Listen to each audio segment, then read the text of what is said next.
Thank you.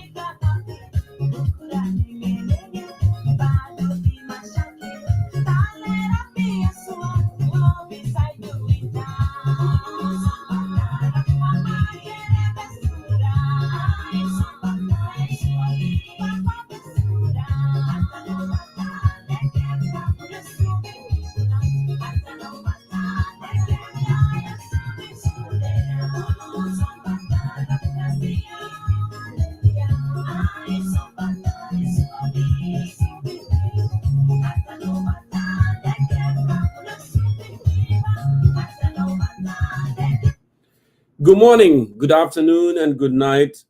Welcome to Concerned Citizen of South Sudan. And we apologize in advance. We haven't had a show for quite some time, but I welcome all of you back. Please go ahead and share our live broadcast today here on Facebook and also on the YouTube. And you can subscribe at our channel, John Cormayol, on the YouTube. So thank you so much for tuning in tonight. With Concerned Citizen of South Sudan, very much we have a very, very important topic we are going to address together here.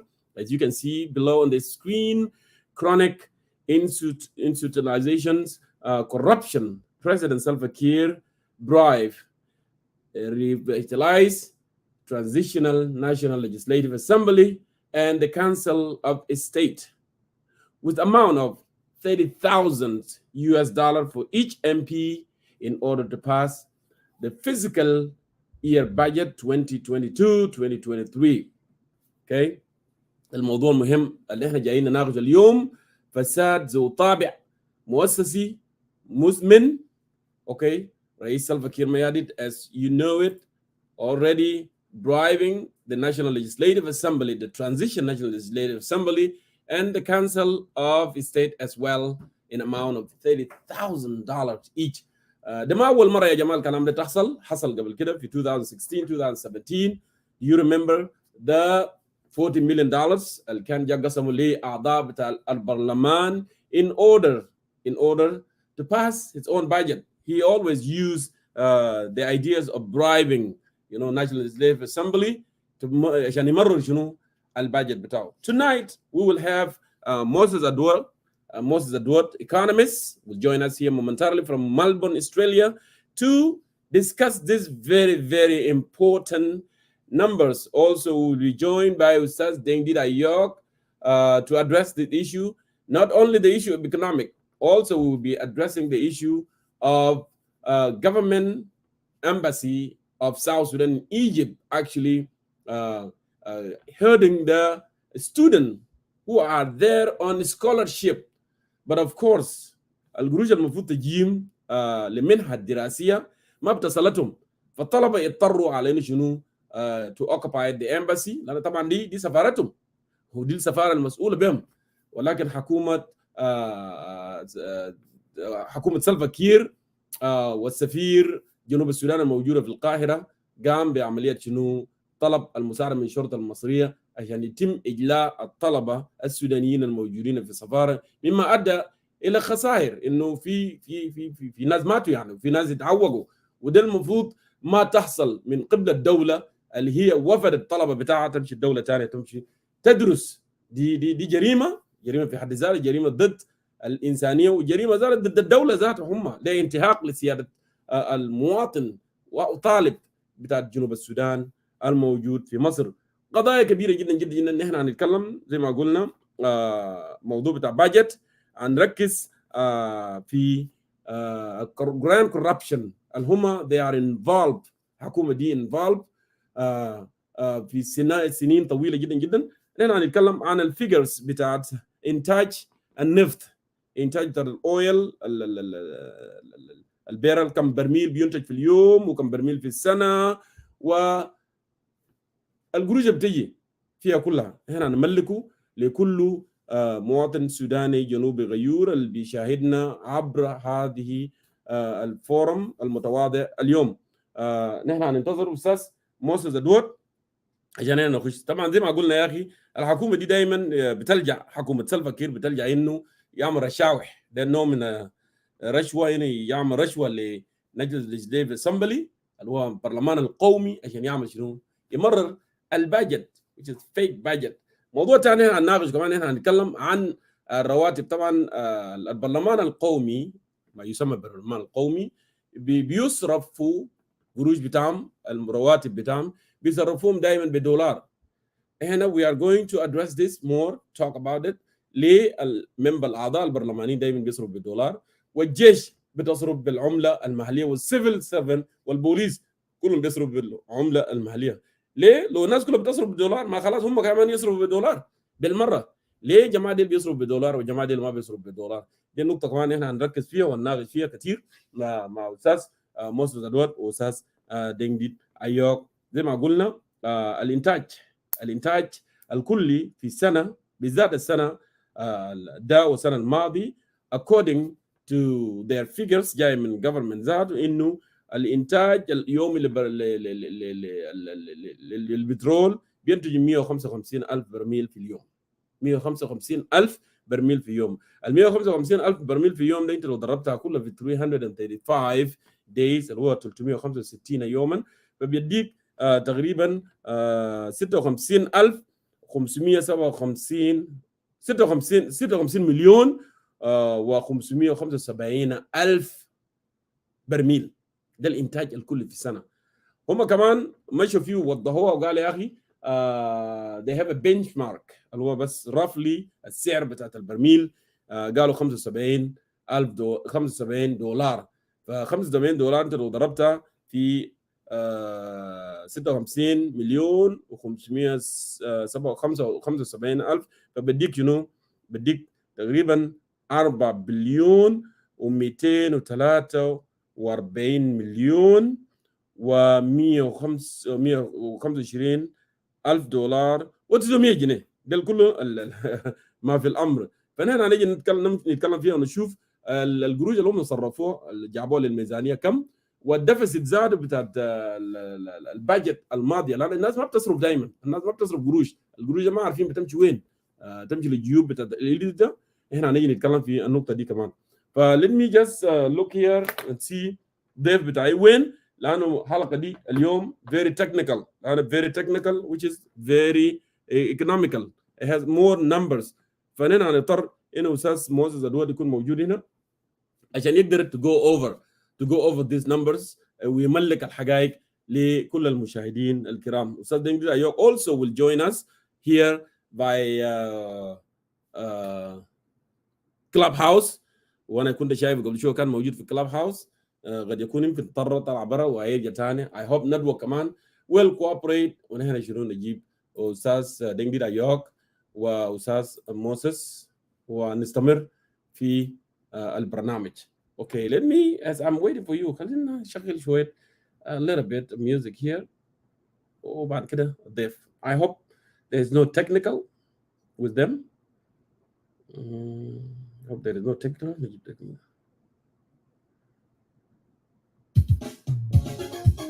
Enjoy a little bit.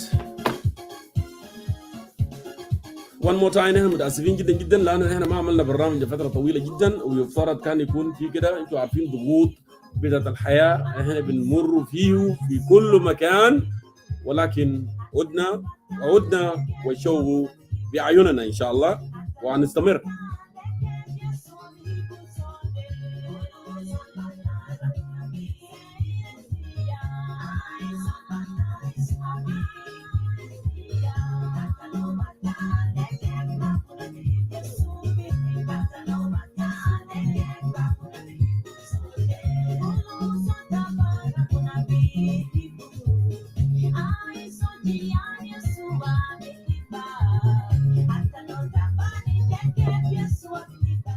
يفترض كان نبدأ من بدري حتى اليوم، ولكن بس أنا كنت شغال لظروف العمل. أنا جيت بديت في وقت متأخر جدا جدا من اليوم. المفروض أننا كان نبدأ في ميعادنا كالعادة، ولكن لظروف العمل أنا ما قدر نبدأ on time، يعني جينا بدينا في وقت متأخر، فما في مشكلة.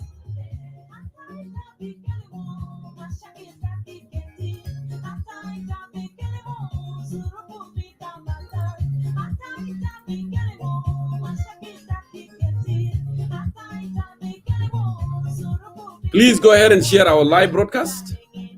Share it. أهلا وسهلا، أهلا بكم، أهلا. Share our live broadcast.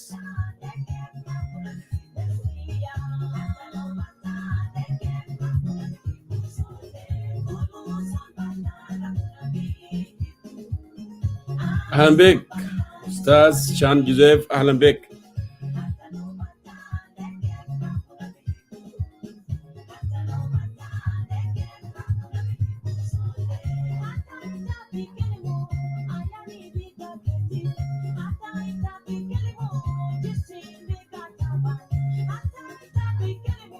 أستاذ دنجر أنت لو جاهز، لكن أنا دايرين زول الاقتصادي كان هو يتكلم أول، وده السبب اللي خلانا احنا ننتظر، لان دايرين موسس ادوات اللي هو يتكلم اول، لان طبعا he knows very good the figures of this.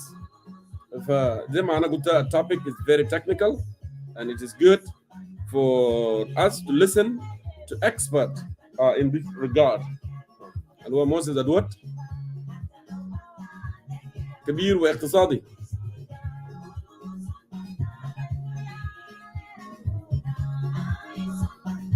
أشكر كل من ينضموا إلينا عبر هذا الفورم.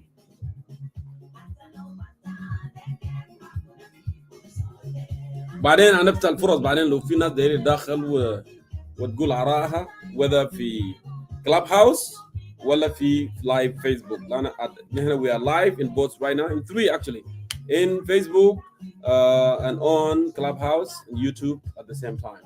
So الفرصة سيكون متاح لكل من الزول داير يجي.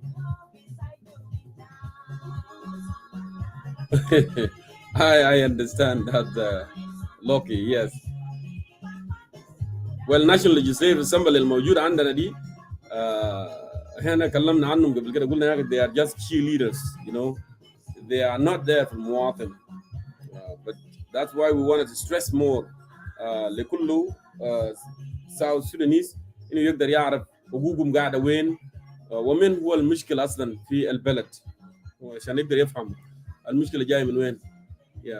حاجة تانية، ما ممكن يكون في ناس بيصرفون بالدولار وفي ناس بتصرف بالعملة المحلية، إنما يعني فيما إنه العملة المحلية ذاتها في huge inflation.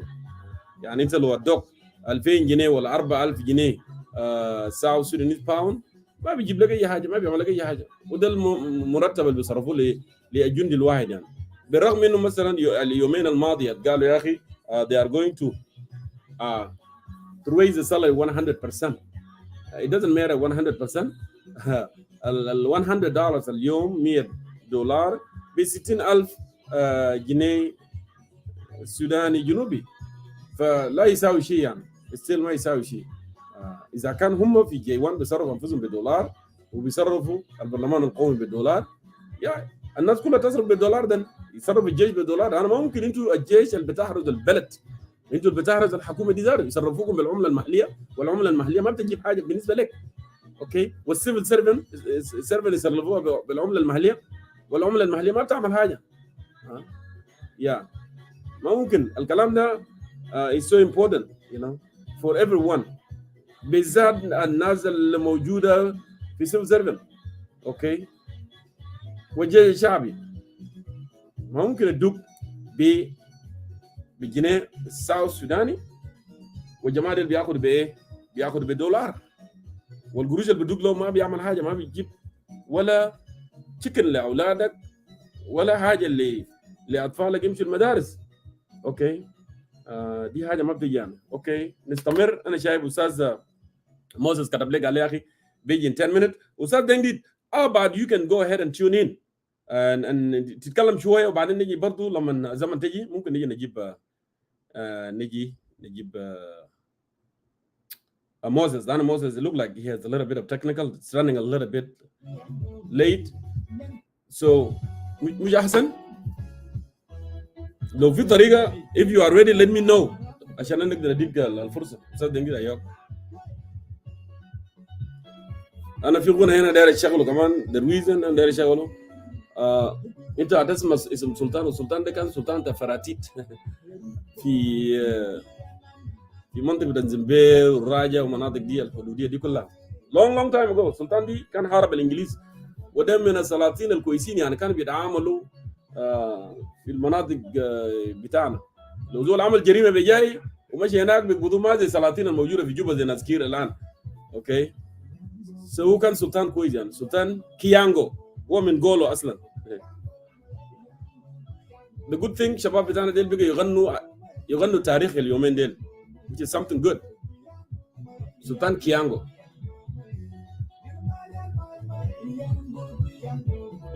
I love this from Pure Pizian for singing this song, Sultan Kiango.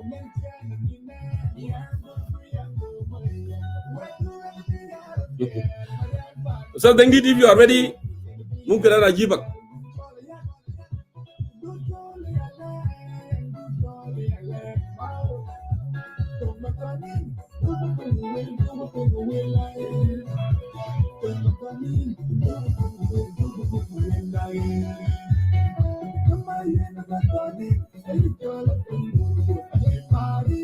I don't know لو أستاذ دندي قاعد يسمعني، أنا ما أعرف. Hopefully.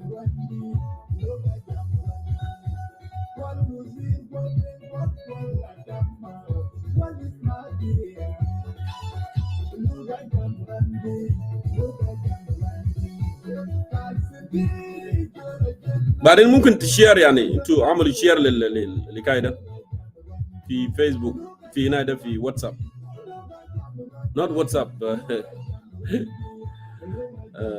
كلاب هاوس. Share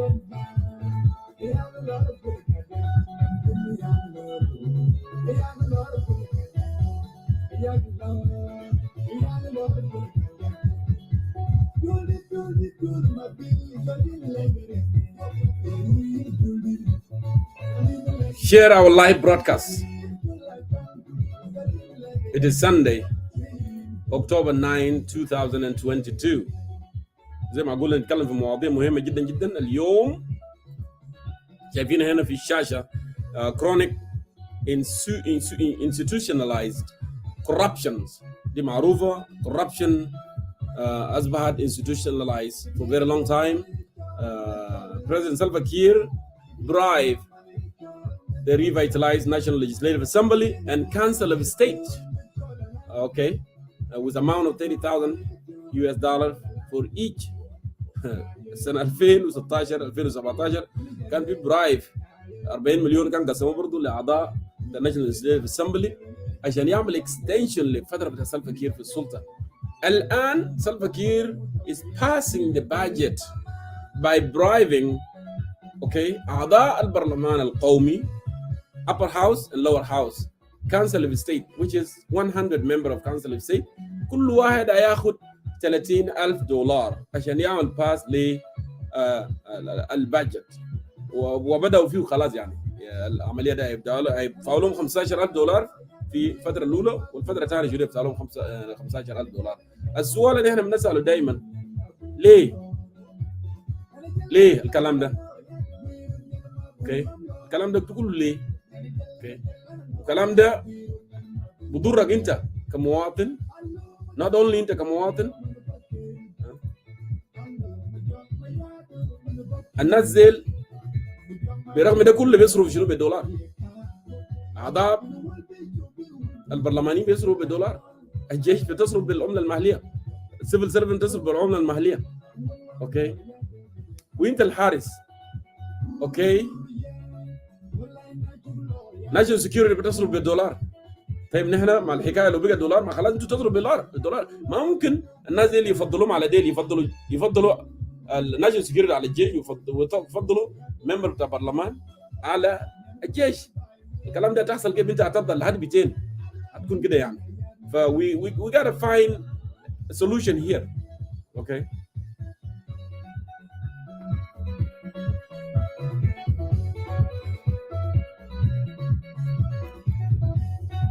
نحن ناس ما نجيفنا الكلام. احنا ديل حكمونا مع ناس ابرام شول وناس جفنا كويل اقور، قال نحن حرضنا الحكومه، نحن بما بيهم ناس الاستاذ ادوارد واخرون، قال لنا حرضنا الجيش. ده حق مشروع يعني. احنا نتكلم في حقوق المواطن، لانه we are the eyes and we are the voice of voiceless. We will continue.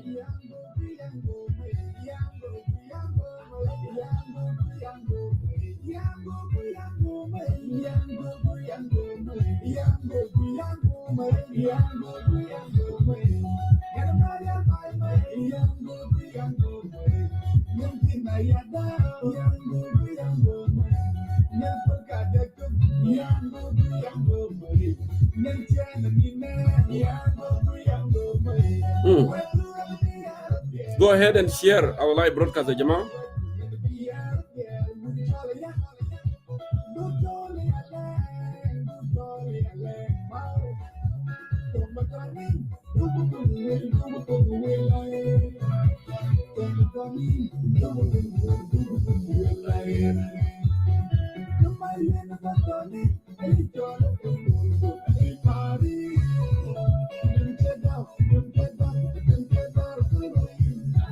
Oh, yeah.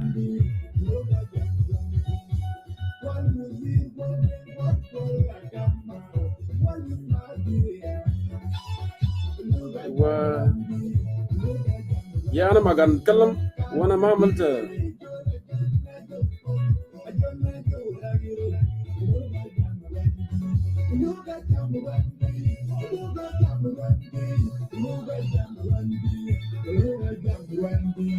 That's why I have problem.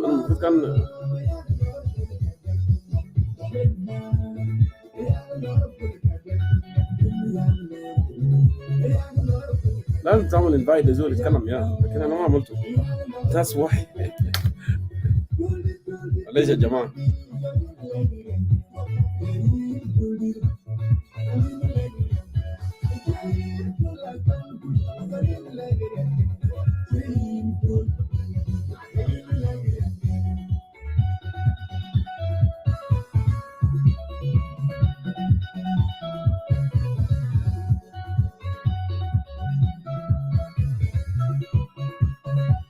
We apologize. We are still waiting for our guests. زي ما أنا قلت لكم الشو اليوم is very technical. It's more about numbers. You know, the budget 2022-2023, the production of oil. President Kiir bribed the National Legislative Assembly, okay, to pass the budget. أدى كل عضو برلماني $30,000 عشان يقدر يعمل باس للبادجت 2022 2023. السؤال الثاني النص اليوم الاعضاء البرلمانيين بيصرفوا بالدولار، ناشونال سكيورتي بيصرف بالدولار، جي 1 بيصرف بالدولار، الوزراء بيصرف بالدولار، اما الجيش بتصرف بالعمله المحليه، والعمله المحليه ما بتعمل حاجه. $100 الان في جنوب السودان بكم؟ 60,000 جنيه. So it doesn't matter انت لو بتصرف $100 في الشهر which is الدعوة لبعض الجنود ما بيجيب ولا حاجه بتاع اليوم واحد. فكيف؟ فده السؤال اللي بنساله.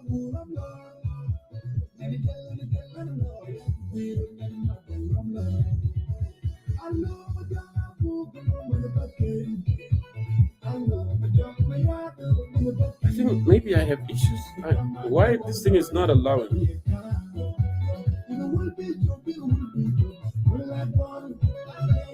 Then did click on that.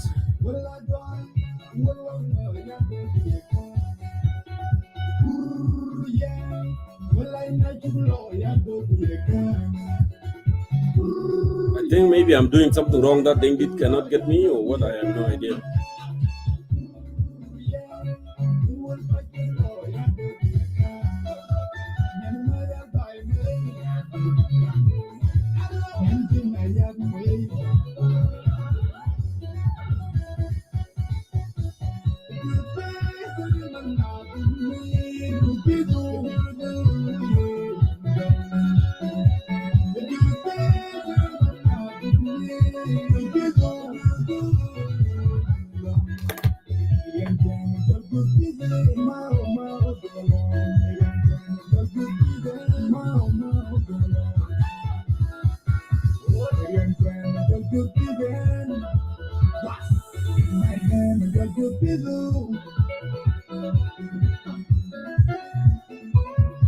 Okay, listen, منتظرين. That's my another favorite song as well, as I'm waiting for my guests to tune in here.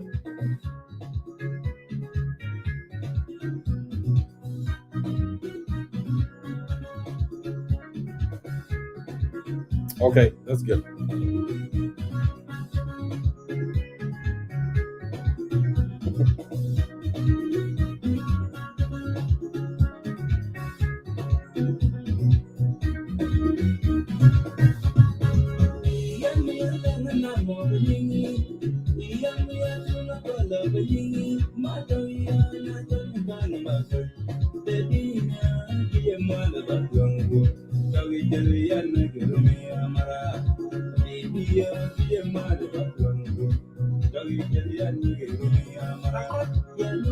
Yeah, Amil, I think you want to say something. Let me give you that opportunity.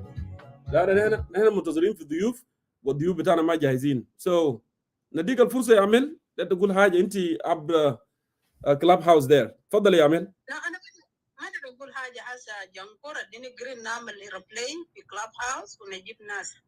دنجي قاعد اقول جبني وانا بنزل هكا. اوكي ما في مشكلة. قلت نديك جرين عشان تقدر تعمل هنا مش تجيب ناس. اوكي let me do that. Yeah, I'm replaying off too. Okay. Okay, I went ahead and did that for you. I don't know what does that replay mean, Amil.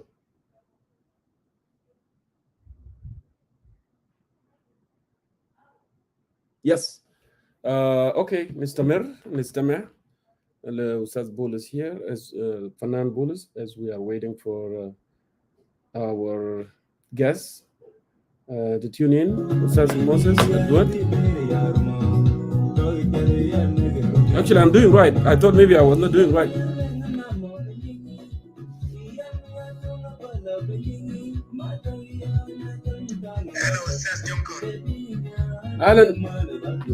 Alan Beg, Ustaz Dengida York. It looked like Moses Edward is running a little bit late. فهو طلب 10 to 20 minutes.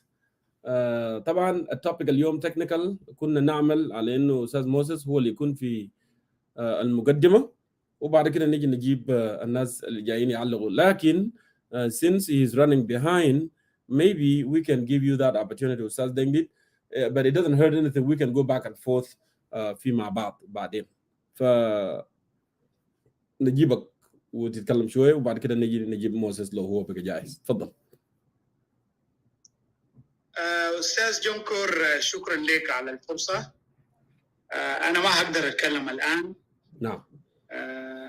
أنا عايز نتكلم بعد موسيس، وبس في حاجات تكنيكال حاصلة. replace off في الروم اللي هنا فوق ده replace off. فلو هنا قفلنا الروم ده وتفتح روم تاني جديد يكون فوق replace on بيكون افضل، لانه في ناس قاعدين يطالبوا في الكومنت سيكشن انه الروم ده لازم يبقى مسجل عشان الناس ترجع له. اوكي. الناس اللي ما بيكونوا عندهم زمن يكونوا معنا هسه. So let's do that. اوكي. خلاص. Shut down this one and we open another one with the replace on. Can you go ahead and open that room, Ustaz Dengid?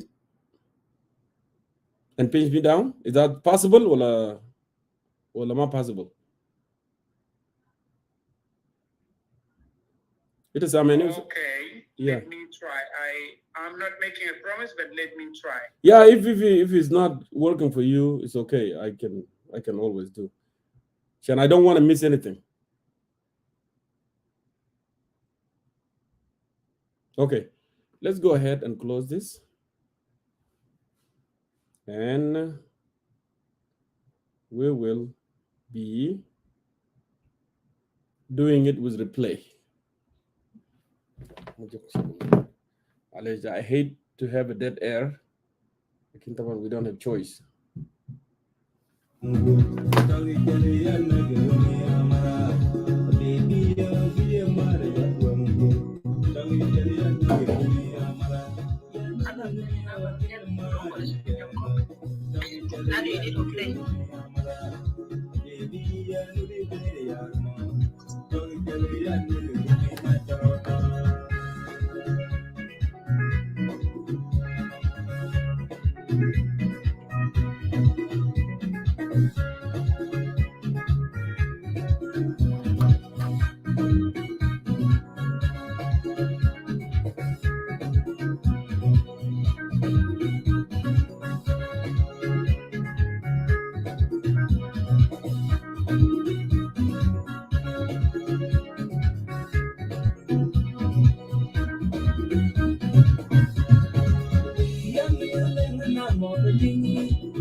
Okay.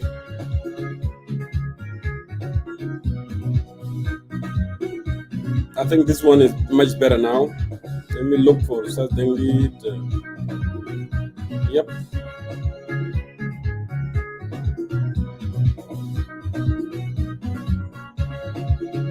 Yes. Welcome back to something.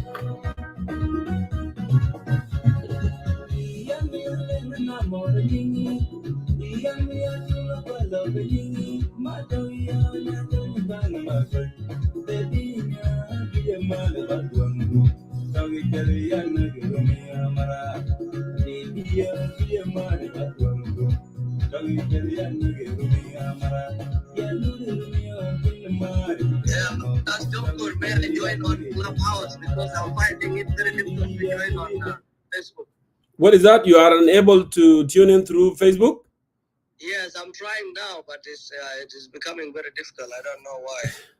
Okay. So this would be another option. If it did work, then I will be speaking here. And so let me try again. Well, you are already here, no problem. Try, and if it didn't work, then we can just bring you in.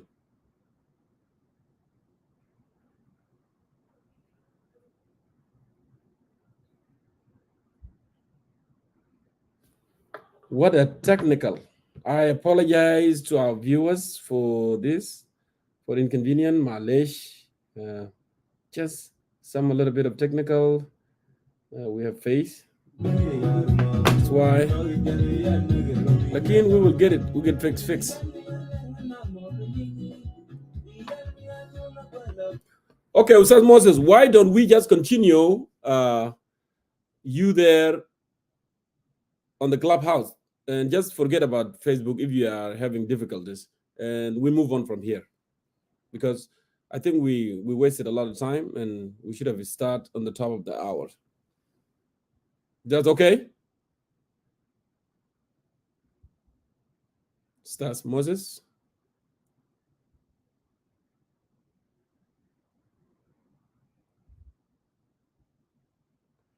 يبدو انه استاذ موسى ما قاعد يسمع كلامي ولا هو لسه في محاولات اخرى عشان يجي عبر.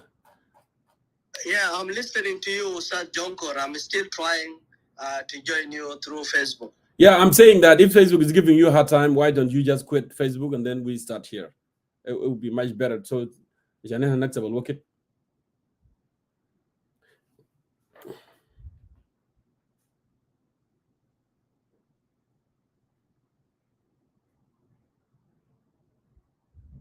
I'm now trying to use my laptop because I was using iPhone. It has failed, so let me try a laptop. Okay.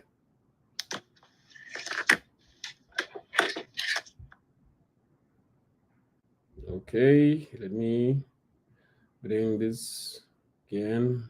Continue playing music. Let's continue music then.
I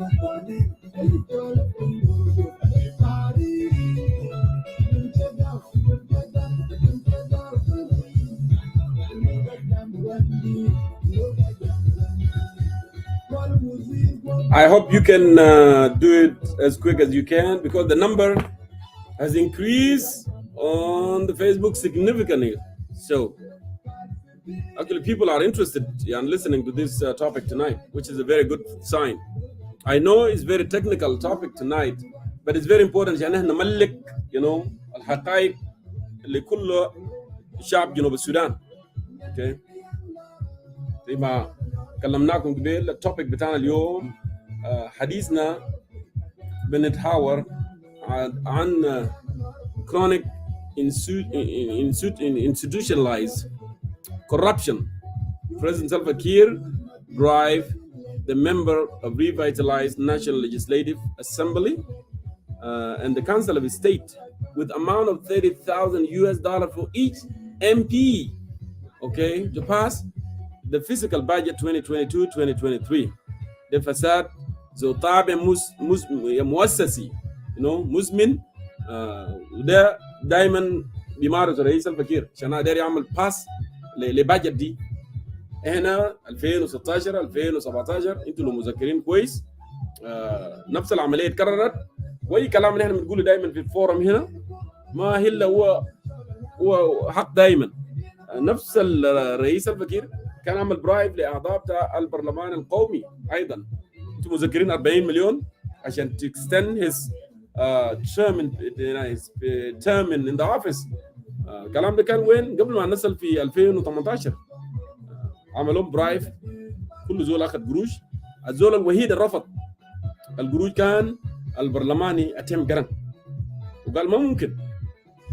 زول الوحيد اللي كان رفض الكلام ده، ولكن الاعضاء كل زول اخذ قروش ومشى.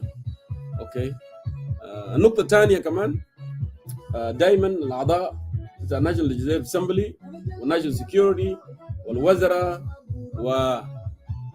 والبرلمان هم اللي بياخذوا بالدولار، اما الجيش الشعبي بياخذ بالجنيه الجنوب السوداني الذي لا يساوي شيء. لان اليوم لو انت اديت زول $100، اديت زول 60,000 جنيه ساوي سودانيز، ما بيجيب له اي حاجه في السوق. اوكي. فنحن بنقول طالما الاعضاء البرلمانيين بياخذوا بالدولار، J1 بياخذ بالدولار، اوكي، الوزراء بياخذوا بالدولار، ناشونال سكيورتي بياخذوا بالدولار، ليه طيب ما صرف الناس كلها في البلد بالدولار؟ ادي سيفل سيرفنت بالدولار، ودي جيش شعب بالدولار. ليه يو ذيس ديسكريميشن؟ بالرغم من الجماعه دي الجماعه اللي بيحمل البلد، دي الجماعه اللي بيحمل الحكومه، كيف انه يدوم بالعمله المحليه والثانيين بدوم بالعمله الصعبه؟ اوكي، ده حق بتاعك. عشان كده انا بنقول لك ده حق بتاعك اللي انت تجيب من اجله، انت الجيش بالذات، انت اللي قاعد تحمي الحكومه دي. اوكي، you deserve in US dollar too. طالما الحكايه بقى بالدولار فانت لازم تدوق بالدولار. اوكي، ده النقطه اللي احنا جايين نتكلم فيه. زي ما انا قلت في بدايه الحلقه انه اليوم احنا هنتكلم عن باجت with economist Moses Adward. طبعا في شويه technical problem here, that's why we didn't start right away. لكن it looked like he's fixing the problem, so we can start here momentarily.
بلد كله حرامية.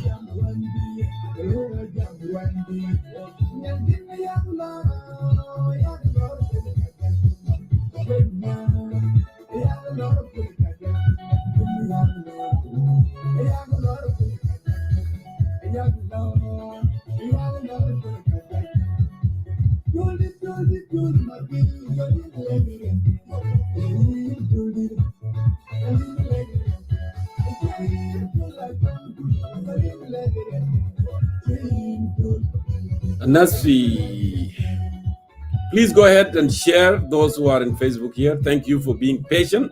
زي ما أنا وريتكم اليوم قلت يا أخي التوبيك بتاعنا is very technical. That's why we are waiting for expert in economic مؤسسة دول to come here and speak before we allow everybody else to start weighing in. The topic بتاعنا اليوم زي ما أنتم شايفينه chronic institutionalized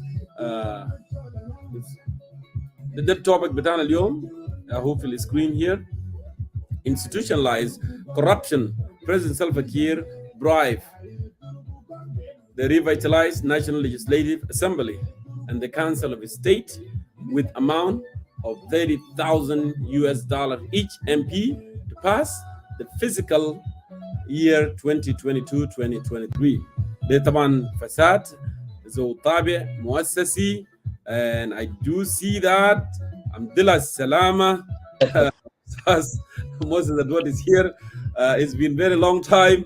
I apologize one more time for our viewers for inconvenience. We were able to make it.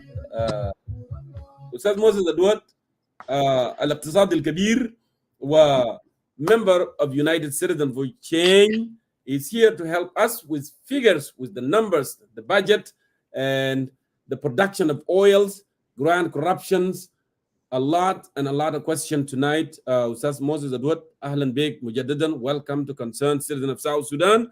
We are so delighted to have you on the program. Ahlan Bek, Ustaz Moses. Ustaz John Kormayol, first of all, I would like to apologize to our highly respected audience of the Concerned Citizen of South Sudan. Please forgive me for being late. It was not intended. I had two issues. Yes. It is 9 a.m. When the show started, and I have first to take my son the kids has to be taken to school, and first thing first, family is first, and then the country is second. Then second, it became difficult for me. Because without family, there is no country. Yes, without my family, there is no country. So you have to look after your family first. Absolutely. Then I tried to log in. I find it very difficult. I went to Clubhouse. So please accept my apology. We respect you. We love you. We care about your time. And I am happy, Ustad Jonkor, to go through this topic. It's very important for us to give the right information to our concerned citizen of the Republic of South Sudan. This country belongs to all of us, and we have to speak the truth. If we don't speak the truth, nothing will change in the Republic of South Sudan. Right. And speaking the truth here is the nature of South Sudanese. Sudanese don't cover things up. So I'm happy to go through and have this civil conversation with you and with all the people that are in the clubhouse. After this, I will join you in the clubhouse, and I'm very sure my comrade Dengi Ayok is on the clubhouse already, and we are going to discuss this fiscal year budget of 2022 to 2023 with you. We will discuss this budget because of three reasons. First, budget is a law, so we are going to look at budget as a matter of law, because when the budget is approved by Parliament and sent to the President to sign it, as it is the case now, that our Honorable German Nunu Kumba has taken the budget to His Excellency President Salva Kiir Mayardit to sign it. If he doesn't sign it within 60 days, it would be a law, whether he want it or not. But if he sign it less than 60 days, then that would be great. and it will help the finance to implement it. And all the government agencies would be happy if this budget is approved quickly by the president. So it is a law. That's why it is important for us in the United Citizen for change to discuss it with the public. Second reason, budget is a matter of a policy of a government. If it is a bad budget or a good budget, then we can judge the government on that. We can challenge the government that this budget is a bad budget, which means it is a bad policy. And a national budget is a matter of public finance policy of a government. So the public finance policy of a government must be challenged by opposition such as ourselves and others. We have to discuss it and challenge this public finance policy in form of the budget. Third, as a matter of politics, good policy can be good politics. Bad budget is a bad we can not keep quiet. We will definitely challenge and expose the weaknesses and the issues that are involved in this public money. This is a matter of economic policy, and if the policy is not well, this is one of the reasons why we are opposing the dictatorial regime in Juba to be changed so that we can have a responsible government that can handle the public finance policy well and the economic policies well, and implement the budget as a law and abide by appropriation act that is accompanied that comes with the budget, and the financial act that comes with the budget. All these we will go through it. Thank you, Mr. Jonko. Sas Moses Edward, thank you as usual, and thank you for taking time to come here and discuss this matter. One more time, we apologize for our viewers. This is very technical topic tonight. That's why we need an expert, Ustaz Moses Edward, economist. Ustaz Moses Edward, an economist, is a graduate of University of Khartoum, and actually, you did more economic, studies in Australia. He has a master's degree from Canberra University, I believe so. And now he worked with the bank in Australia, and he's somebody that we rely on with these figures. So, Ustaz Moses Edward, to start with, budget of 2022-2023. If you recall, 2016-2017, President Kiir, after they were diminished, that government diminished, he bribed the National Legislative Assembly to extend his term in the office. Okay, قدام رشاوي في 2018. Okay, عشان شنو يزيد الفترة بتاعه في الحكومة. And I recall very well the $40 million that was distributed, to the member of National Legislative Assembly. الآن, now he's repeating the same thing again. He wanted to pass the budget, and now he is bribing the members of revitalized National Legislative Assembly, 550 members, plus the Council of State, 100 member, in amount of 30,000 for each. That is a lot of money, 30,000 for each. Okay, so you do the math out there. 650 member of parliament times 30. You do the math, you will know exactly how much is it. The Guruj Salva Kiir داير يدفع رشاوي عشان يمرر البادجت بتاعه, because budget ده فيه حاجات كتير جدا جدا, فيه corruption, فيه so many things, and that's why he has to do it that way. So why all of a sudden is going back to the same tactic that he has used in late 2017? Why is that most of the do it? And also, after answering that question, I want you to walk us through, the production of oil, how many barrels a day, and all the fiscal year, what we have got actually for 2022, 2021, 2022. Okay, I want to give you an opportunity to explain to our people. We will have so many questions. I will jump in if I wanted to ask a question.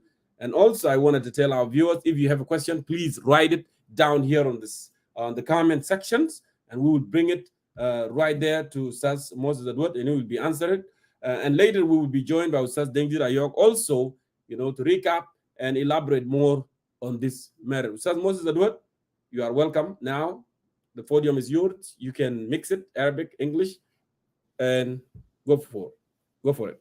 Ustaz John Kormayol, I really thank you and I salute you, my comrade, for your love and care for our Republic of South Sudan, the hard-won independence that we got from the country. The citizens of Republic of South Sudan are not enjoying the fruit of the independence because there are certain people that are looting the oil money through the budget every year. And these are the people from the executive branch of government, the presidency, and the national ministries, plus the two houses, the lower house, that is the legislative assembly, and the upper house, that is the state, plus the governors, the few governors, and the commissions of the government agencies. So every year they make a budget and they are the first beneficiaries within the countries, plus the foreigners that benefit from us, such as Ugandans and Kenyans. So that's why it is important for you, the people of Republic of South Sudan, to understand how your public oil money is being looted, is being stolen. It is being stolen in a very smart way that an ordinary citizen in a one or in Rumbek or in Lawnware or in Sholo Kingdom or in Kresh or Fertit village will not understand where does the oil money go. The oil money goes to the two branches of the government, the top SPLM elites from the executive branch of government and the legislative branch of the government. And this is why it is very important for us to expose it in terms of the budget of the fiscal year 2022-2023 that has been passed already by the National Legislative Assembly and her Excellency or Honorable Jema Nunu has taken that approved budget to President to put in his signature within 60 days. And if he doesn't sign it, it will become a law automatically according to the Constitution of the Republic of South Sudan. Now, the overall budget of the Republic of South Sudan that has been sent to the President is 1.4 trillion South Sudanese pound. 1.4 trillion South Sudanese pound. And we will go to this in detail later. Let me go back. How did they get that money? Yes. The Republic of South Sudan has 4 sources of income, like any other countries that have these 4 sources. Number 1 is oil. God has blessed the people of South Sudan with a natural resource called oil. And this natural resource can be utilized by a legitimate, responsible government and take that money, use it to improve the social services and build infrastructure in the country and defend the country and use some for the security of the borders and the land of South Sudan and the people. So that's the main income where the source of revenues, where the government gets the money for the budget. The second source is non-oil revenues. Non-oil revenues are all those taxes that are collected normally in rank in all the borders of the Republic of South Sudan and within the 10 states. They collect the non-oil revenues through taxation and custom. And these agencies are under the National Ministry of Finance. The third is borrowing money. As a sovereign state, state have a right to borrow money from IMF or World Bank or other countries. So South Sudan has been borrowing money from Qatar, from Saudi Arabia, from all these Arab countries. And and from World Bank and IMF, and from African Development Bank, and they have borrowed a lot of money, millions and billions, almost 2.5 billions is a debt. The fourth source of income is foreign aid. Foreign aids bring income, such as the bridge that we were celebrating, the people were celebrating in Juba, the bridge that was built by the Japanese government. It is part of income because it's counted as foreign aid for development given by the people of Japan and the government of Japan to the people of South Sudan and the government of South Sudan. It is part of the income that comes into our country to build bridges or ports, such as ports in Juba and in Minkaman. All these ports were built by Japan, and the Freedom Bridge. This all money come from foreigners. So there are four sources that I have said it. Where the government get the money from. But with this budget, we are going to focus on two sources of income.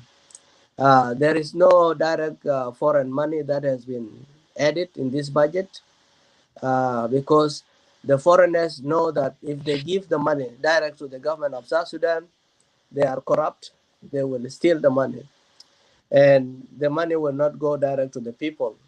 So what the foreigners has done, for example, the Japanese government and the American government, they decided to use their money in projects such as normally Juba Road. It was American project, and John Cormayola has talked about that many times because American did not trust the government, so they contracted the Turkey government to build the road, and they paid the Turkey to build the road between Numali and between Uganda and Republic of South Sudan, and that is the main road now that is connecting us with the with the external world, our neighbors. And then there is the Freedom Bridge. So this budget has no money that has come out from foreigners, and this money they did not include the borrowed money in the budget. All they have in the resource envelope. Resource envelope is the total amount of oil money plus the non-oil revenues that are taxations money. If you add them up, that is the government resource envelope that tells how much income the government has to finance its government policies in the country. And that has to be done through a legitimate process, and that is through finance, because the Constitution of South Sudan has given a mandate to the National Minister of Finance to plan the budget and to prepare it, to implement it, to evaluate it, and to monitor it. That's the mandate of the Minister of Finance. And when the Minister of Finance does that every year, that's what we call fiscal year 2022 to 2023. Yes. So fiscal year would be 2023 to 2024. So this is how it works. And the fiscal year in the Republic of South Sudan starts from the 1st of July to the 30th of June next year. So this budget is already led by I discussed this yesterday with my friend Dengdit, and he told me exactly three months. So this budget is late by 3 months. But let's put that aside. The process goes like this, as we have shared it before, and we have to go through it quickly before we go into numbers. The Minister of Finance prepared the resource envelope, presented to the branch to the cabinet. That is the executive branch of the government. The executive branch of the government determine the priorities of the government. What does President Kiir and Dr. Riek Machar and the cabinet want the money of Republic of South Sudan to be spent on as their priorities? So they will write down their priorities, give them to the National Minister of Finance. That is from SPLM in IG. That's why the government of President Kiir always take the Minister of Finance, because that determines the priorities. Where are we going to spend the money on? What is important? What are we going to spend the money on? So once that has happened, then the executive branch of government, that is cabinet, will set a budget ceiling for all 87 government agencies. What I mean by government agencies here are the 30 plus ministries and the commissions, such as electoral commission, such as political parties council, such as council of state and parliament. All these are called government agencies because they spend the public money on behalf of the government to deliver the services to the people. Correct. Whether they do that or not is a different thing. When the executive branch of the government has done those two things, they have set the priorities of the government. Then they have put the budget ceiling that every government agency must not exceed this amount of money. Then now it is brought back to the Minister of Finance and is incorporated in the draft budget and sent to the second branch of the government, that is the legislative branch of the government and the Council of State. They are all part of legislative branch of government. Now, the legislative branch of the government, that is the parliament, has three roles. First of it, to represent the interests of the people, and then to make laws. And one of the laws that they make is the budget. And third, to be overseas or to hold the government agencies accountable. So accountability. So the role of parliament at the national level or even the state level is three, the fundamental roles. Represent the interests of the people that they represent and make laws. And one of the laws they make is the budget that we are going to discuss today. And third, to make sure there is accountability on how the public money spent. Now, if that is clear, then the budget is approved as a law by the parliament. They have first reading, second reading, third reading, up to the final reading. And when it is passed, then now the Constitution of South Sudan say that the president must sign that budget. So from a bill to a law, it's going to be approved budget. And within 60 days, if I'm not wrong, then the president must sign it. If he doesn't sign it within 60 days, it will be a law automatically, without even the consent of president. So now, Honorable Jemanunu has taken the budget of 1.4 trillion South Sudanese pound. That is about 2.3 billion US dollars, if you want to convert that in terms of dollars. And I will come into details. How did they get 2.3 billion US dollars in that budget book, or how did they arrive into 1.4 trillion South Sudanese pound? Because the budget is prepared in form of the national currency, and that is South Sudanese pound. So now we are waiting upon His Excellency President Salva to sign the budget, and it will be operational once the budget is signed. Right now, what is going on, when the budget has expired on the 30th of June, the president order a presidential order, give a presidential order. That presidential order asks the National Minister of Finance to continue with the last year budget protocols until the new budget is approved. So the last 3 months that we know the budget was late, they were recycling the last year budget. So that's what happened every year. Because if the government doesn't recycle the last year budget, the government will be at a point called government shutdown. and which is not going to happen in South Sudan anyhow. yeah, which is what they don't want. That's why they have extended the government, and they recycle the budget every year, because our budget is always late.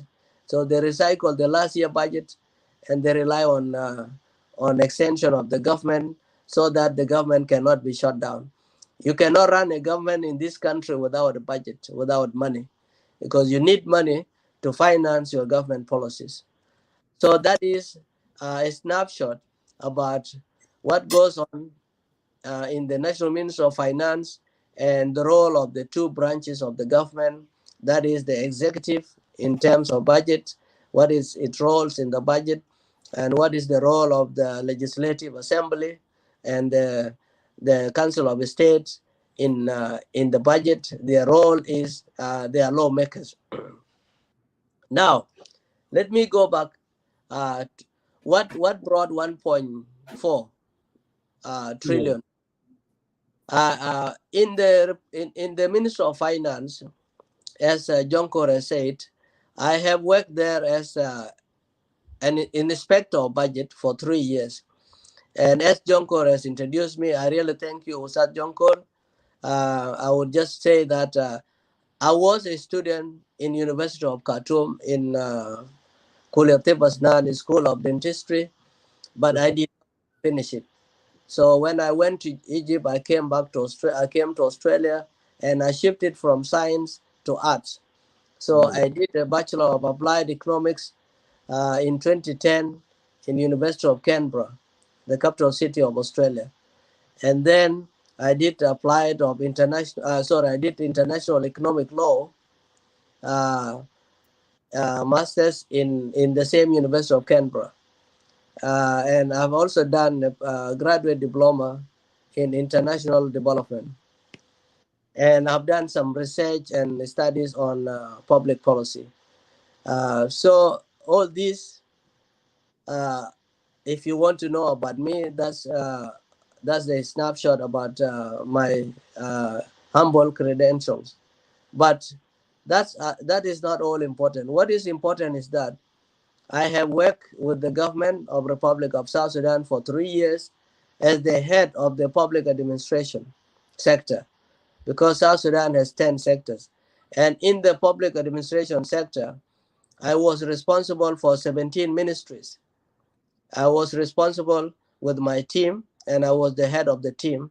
I was responsible to prepare the budget of presidency for 3 years. I've been doing that, and I know how they exceed their budget every year. And I was that's why they don't like you now. They don't like me. it is up to them, but for me, I am with the people of South Sudan, and one day they will know that we are not criticizing personalities, we are criticizing policies. Yes.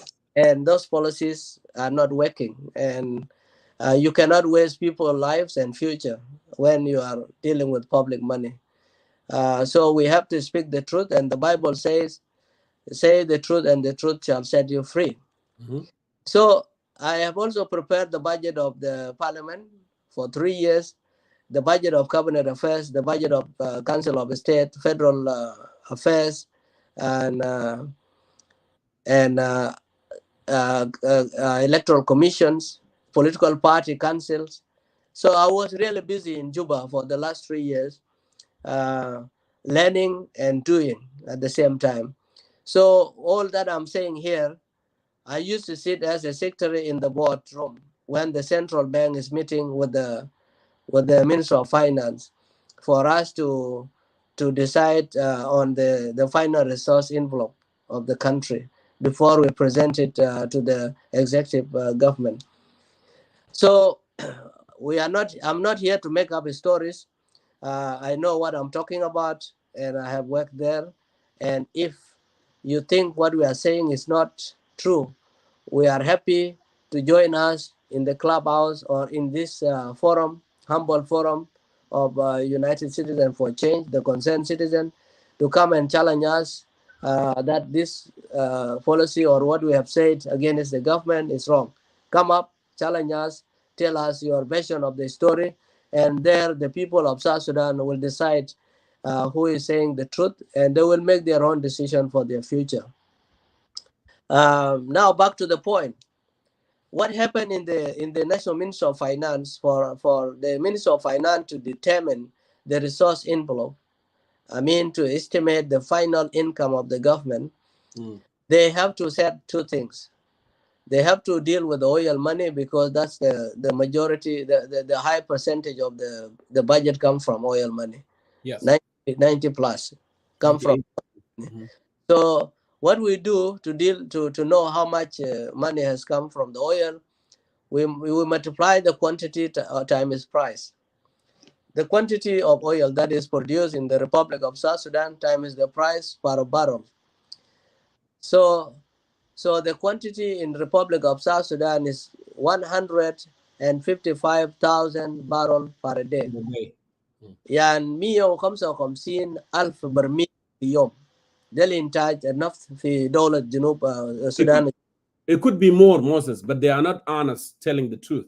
Yes, I have said this before, and that's another topic. We can discuss it later, more in details, because they are not telling the people the exact quantity of the oil, because they have copied the policy of Sudan. Because even His Excellency President Kiir used to complain to our Dajas, the Minister of Petroleum in Sudan.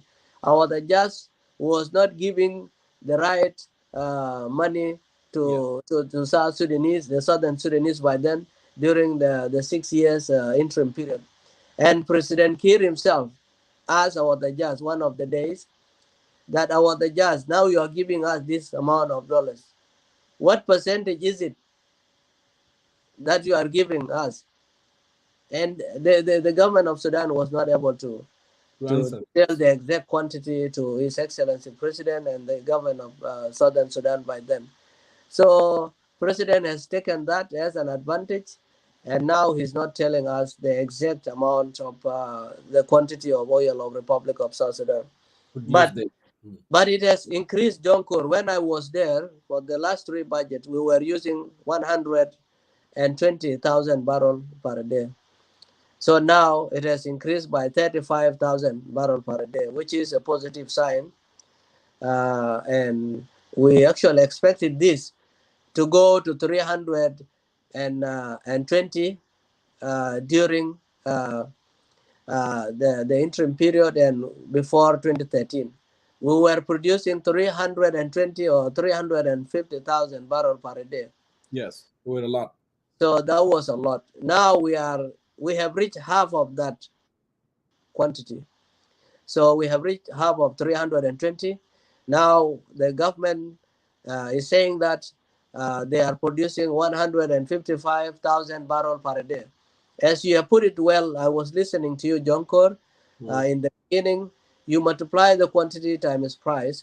The benchmark price for the oil that the Minister of Finance must do every year is to set a fixed price for oil per barrel. And the fixed price for the fiscal year budget 2022 to 2023 is $75. We will come back into detail later. If that decreases, what will be the consequences? There would be a deficit. More, it will increase the deficit. If the oil prices increases to be more than 75, that would be good for the government of South Sudan. It means the government will get more oil revenues. But the price for a barrel is already up. Actually, yes, exactly, between $90 and $100. So when they set $75 as a benchmark, they know this thing is higher than that. Okay. Yes.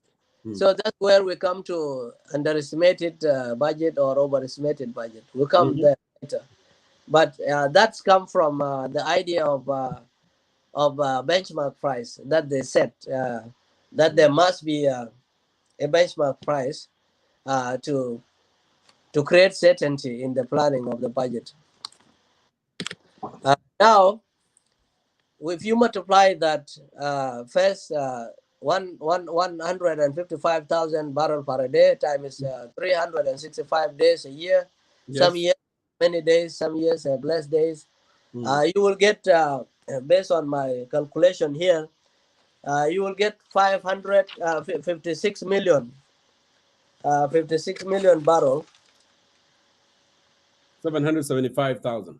Yes, 775,000 barrel. Excellent. That's the right calculation.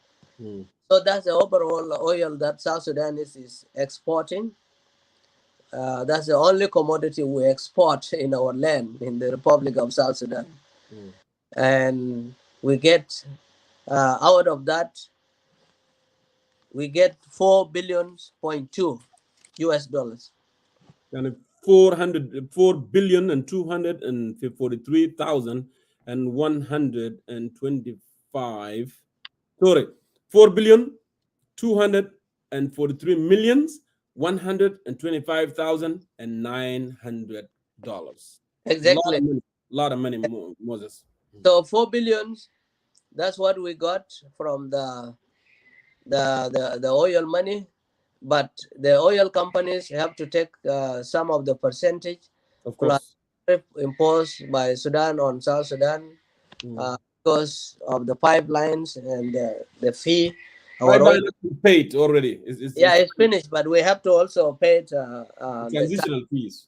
Yeah, the tariff. Yeah, Sudan has actually increased the tariff on South Sudan, so they are actually our enemies. Sudanese and government are not our friends. If I am in the government, I will really deal with them accordingly. They are ripping us off, and South Sudan should look for other alternative. How to sell our oil through a different port. So back to the point. So the oil companies will take some money, and what is left is 2.something billions, 2.3 billions, and that is the whole budget of the Republic of South Sudan. We don't have much from the non-oil revenues because we know the non-oil revenues is divided among the individuals. The money goes to individual accounts. So all they put there is figures, but not they are not in the bank account. But this is interesting, Moses. Now, so $4.2 billion. This is the عائد البترول.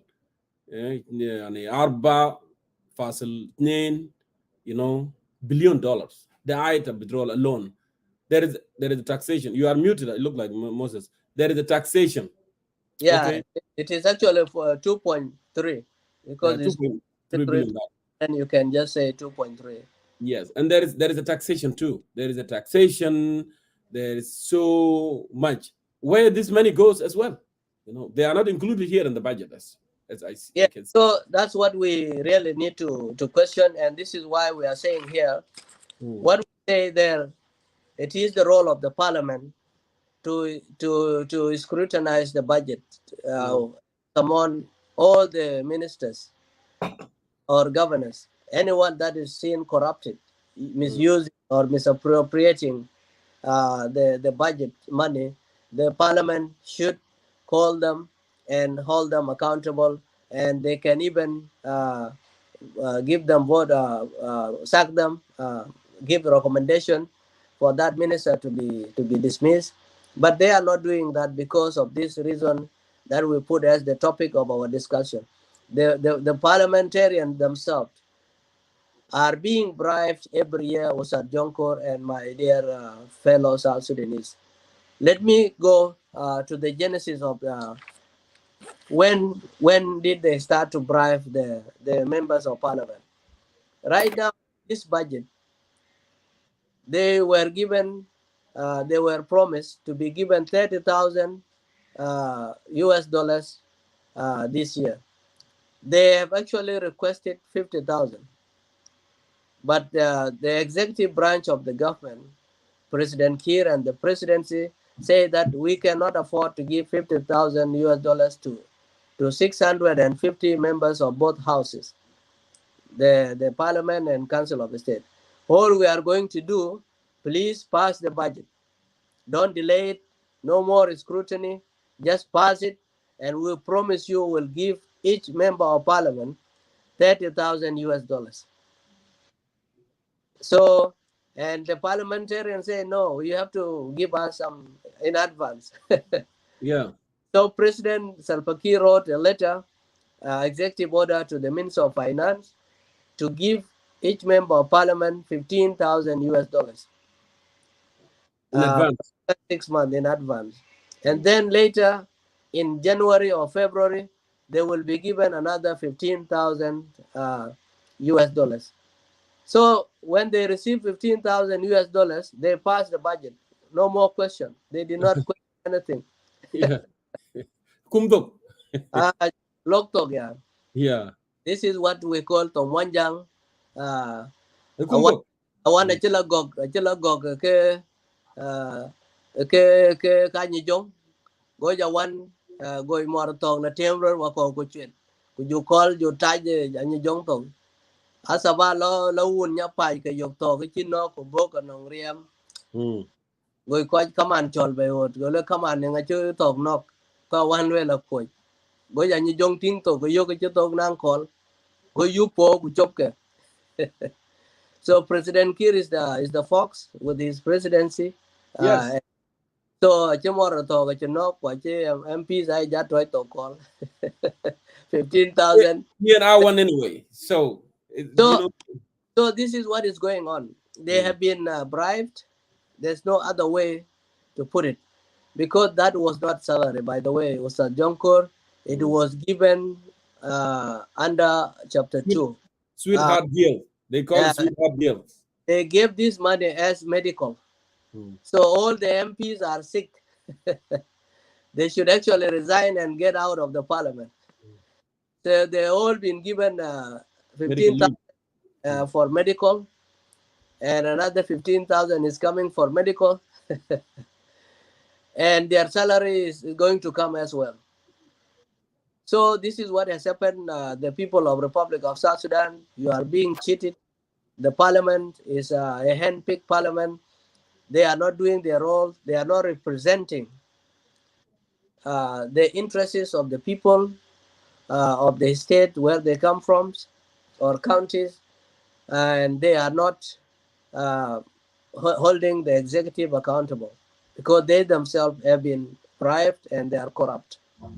And for that reason, we say that the parliament failed and as a branch of government, and the executive has failed as a branch of the government, because you cannot bribe the members of parliament and to tell them to shut up and just pass a budget without being questioned and without being scrutinized.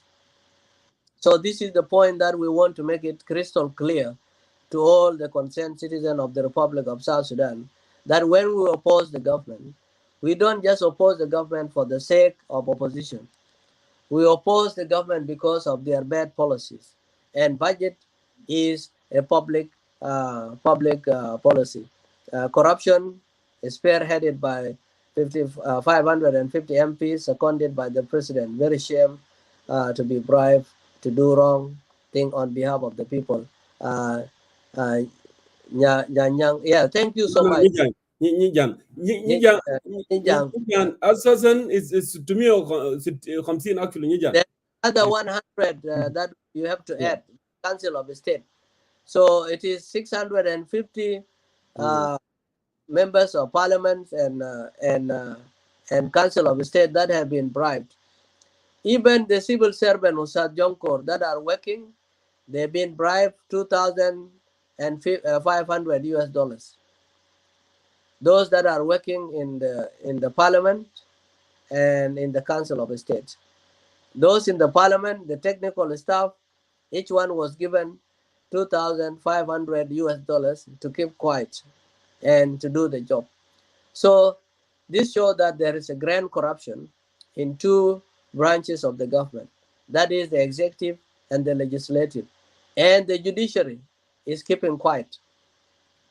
So when we say this is a failed government, you come here and make noise to us that it is not a failed government.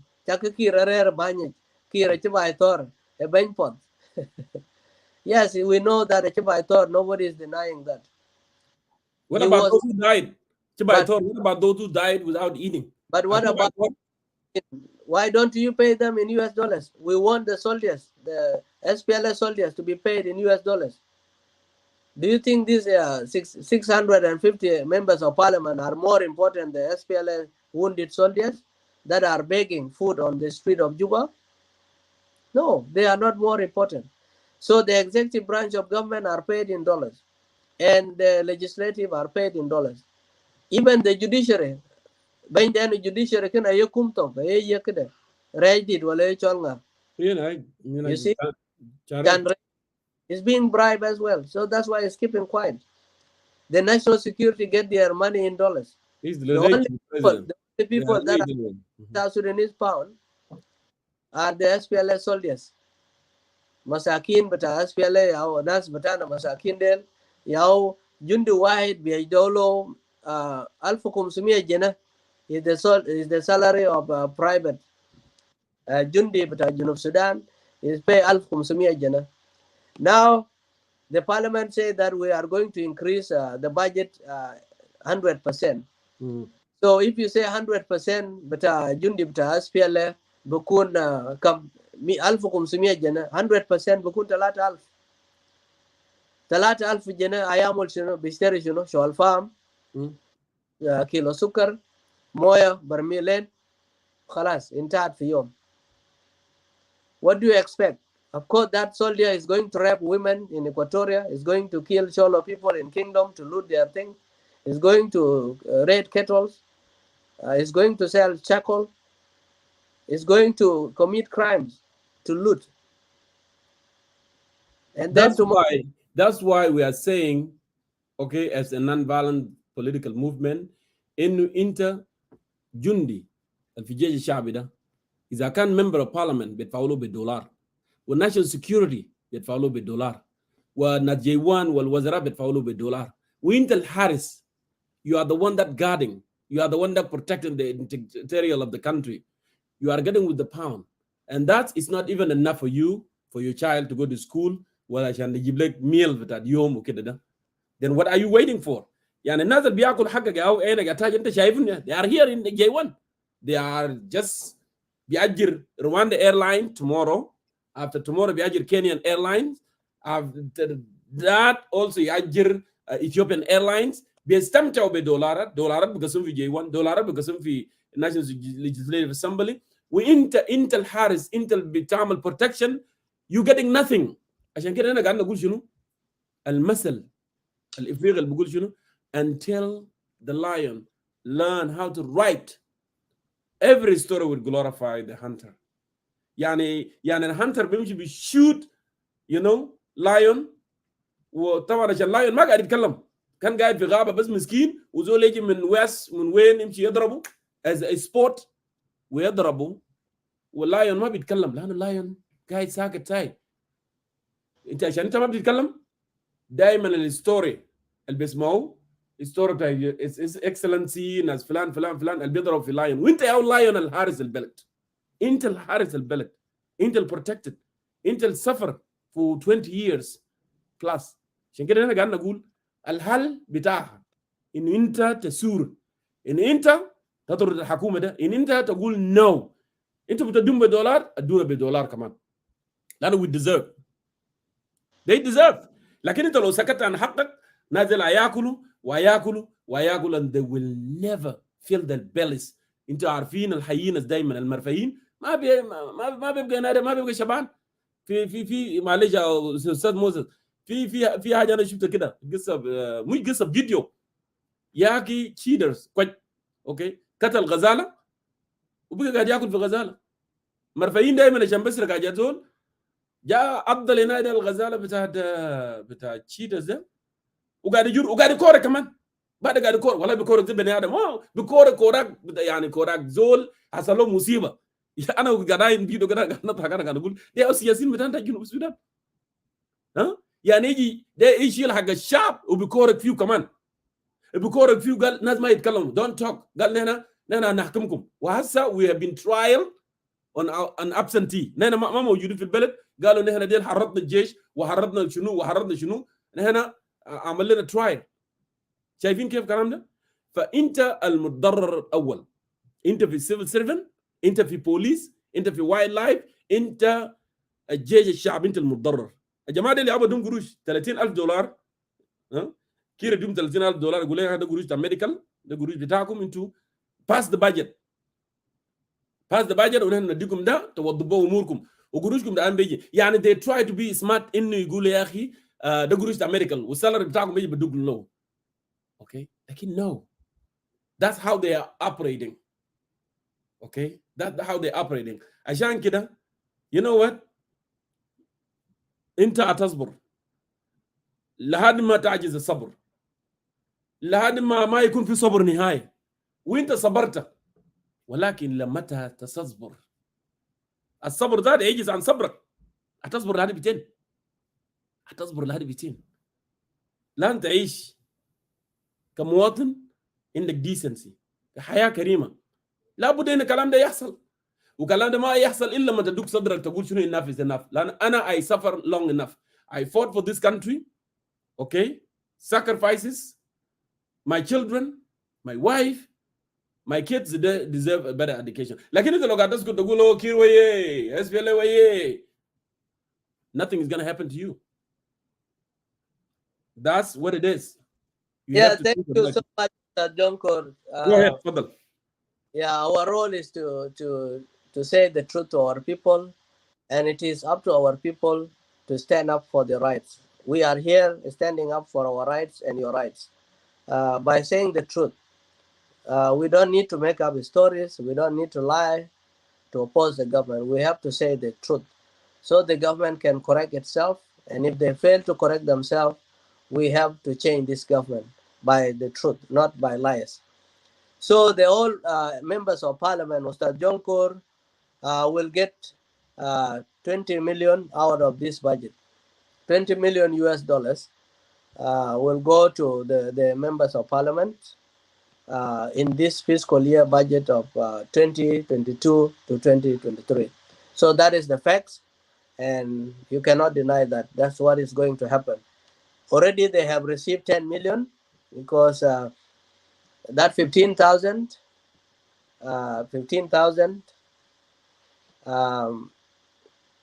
time is 665 plus the other technical stuff. It goes up to 10 million for this first phase. The second phase, another 10 million. So their lion's share is 20 million US dollars every year from each budget.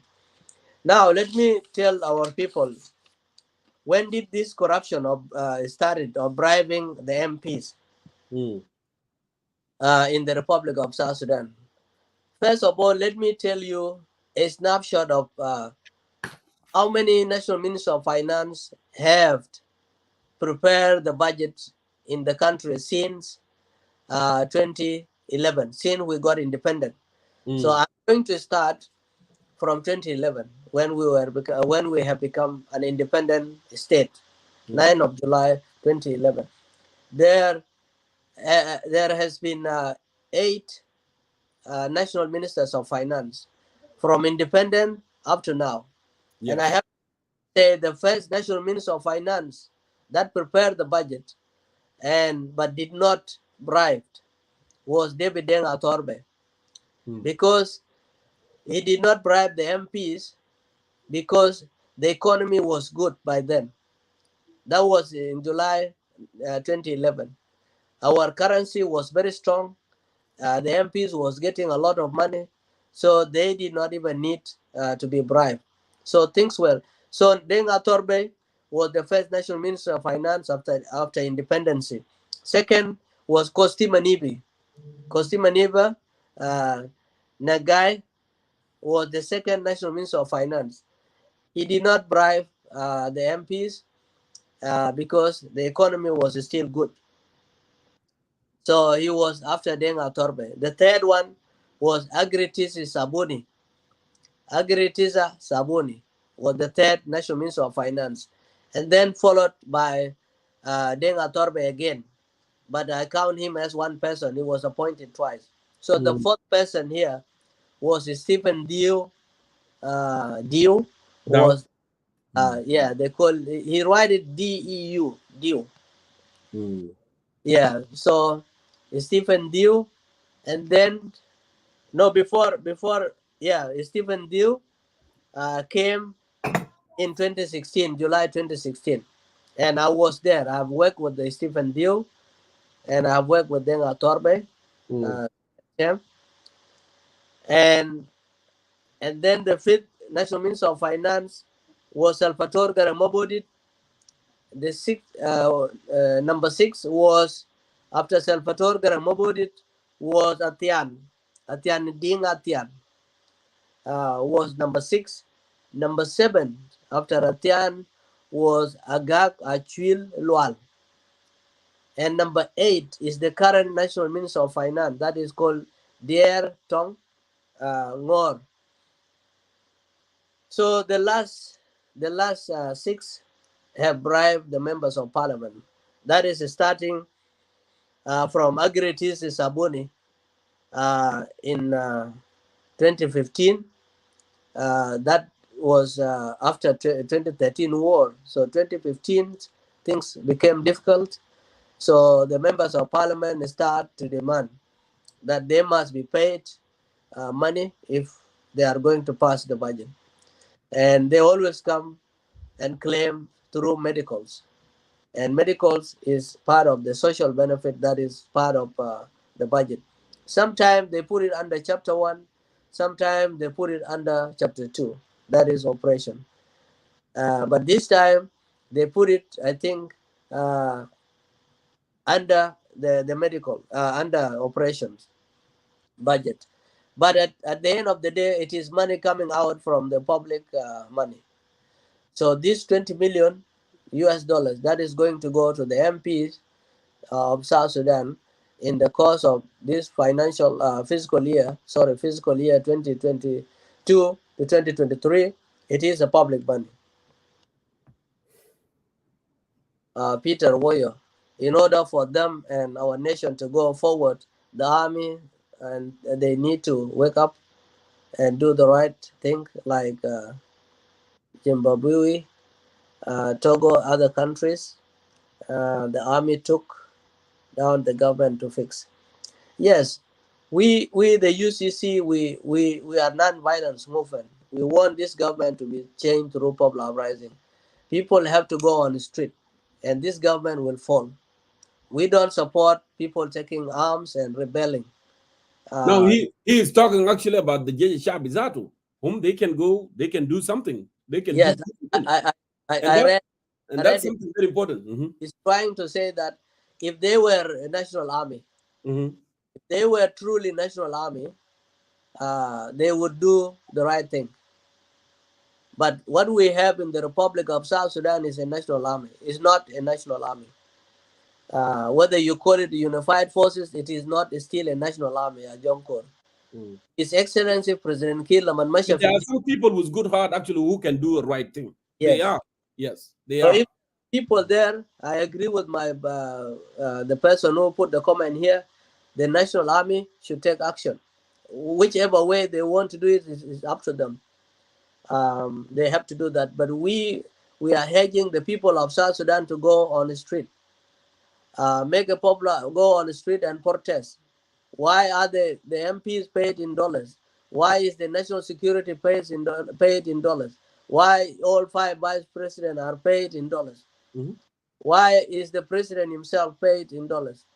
When the organized forces, the ordinary soldiers, and the civil servant in health sector, education sector, all the other civil servant sector, they are paid in pound, and that money is not enough.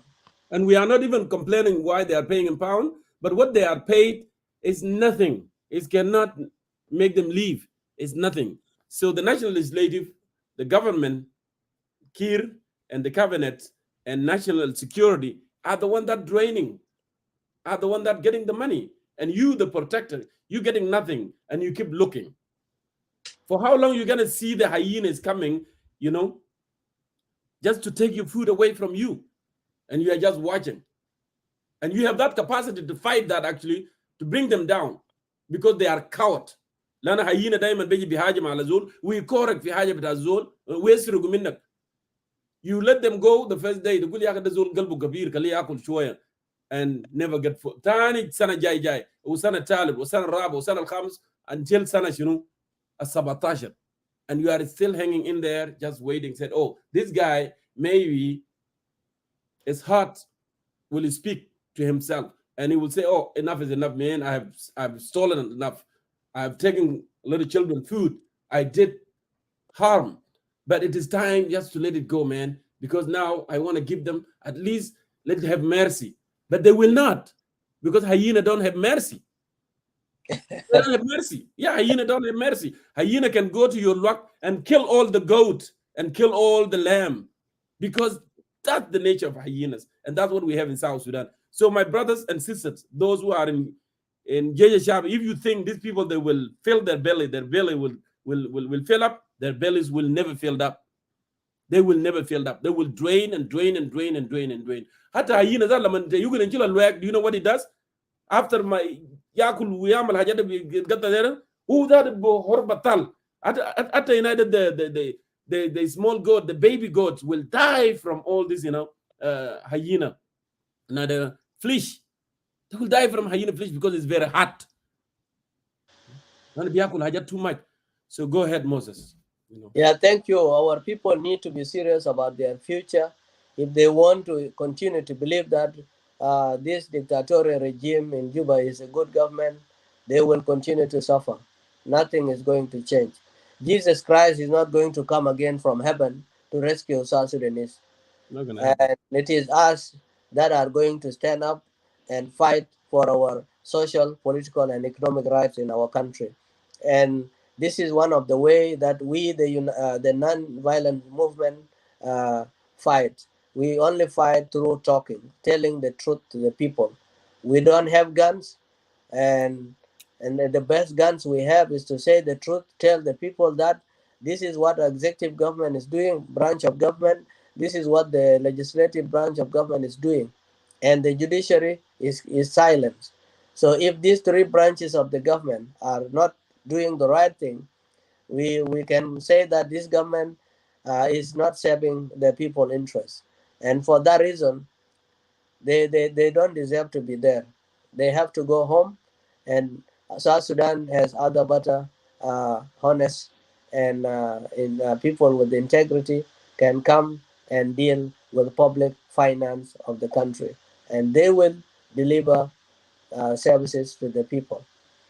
So I've told you that there have been 8 national ministers of finance, and one of the best out of these 8 was Agag Achul. Agag Achul Lual was the best national minister of finance because he exposed the corruption to the people of South Sudan, and that's why he also stayed the shortest, 9 months. He didn't even complete a year.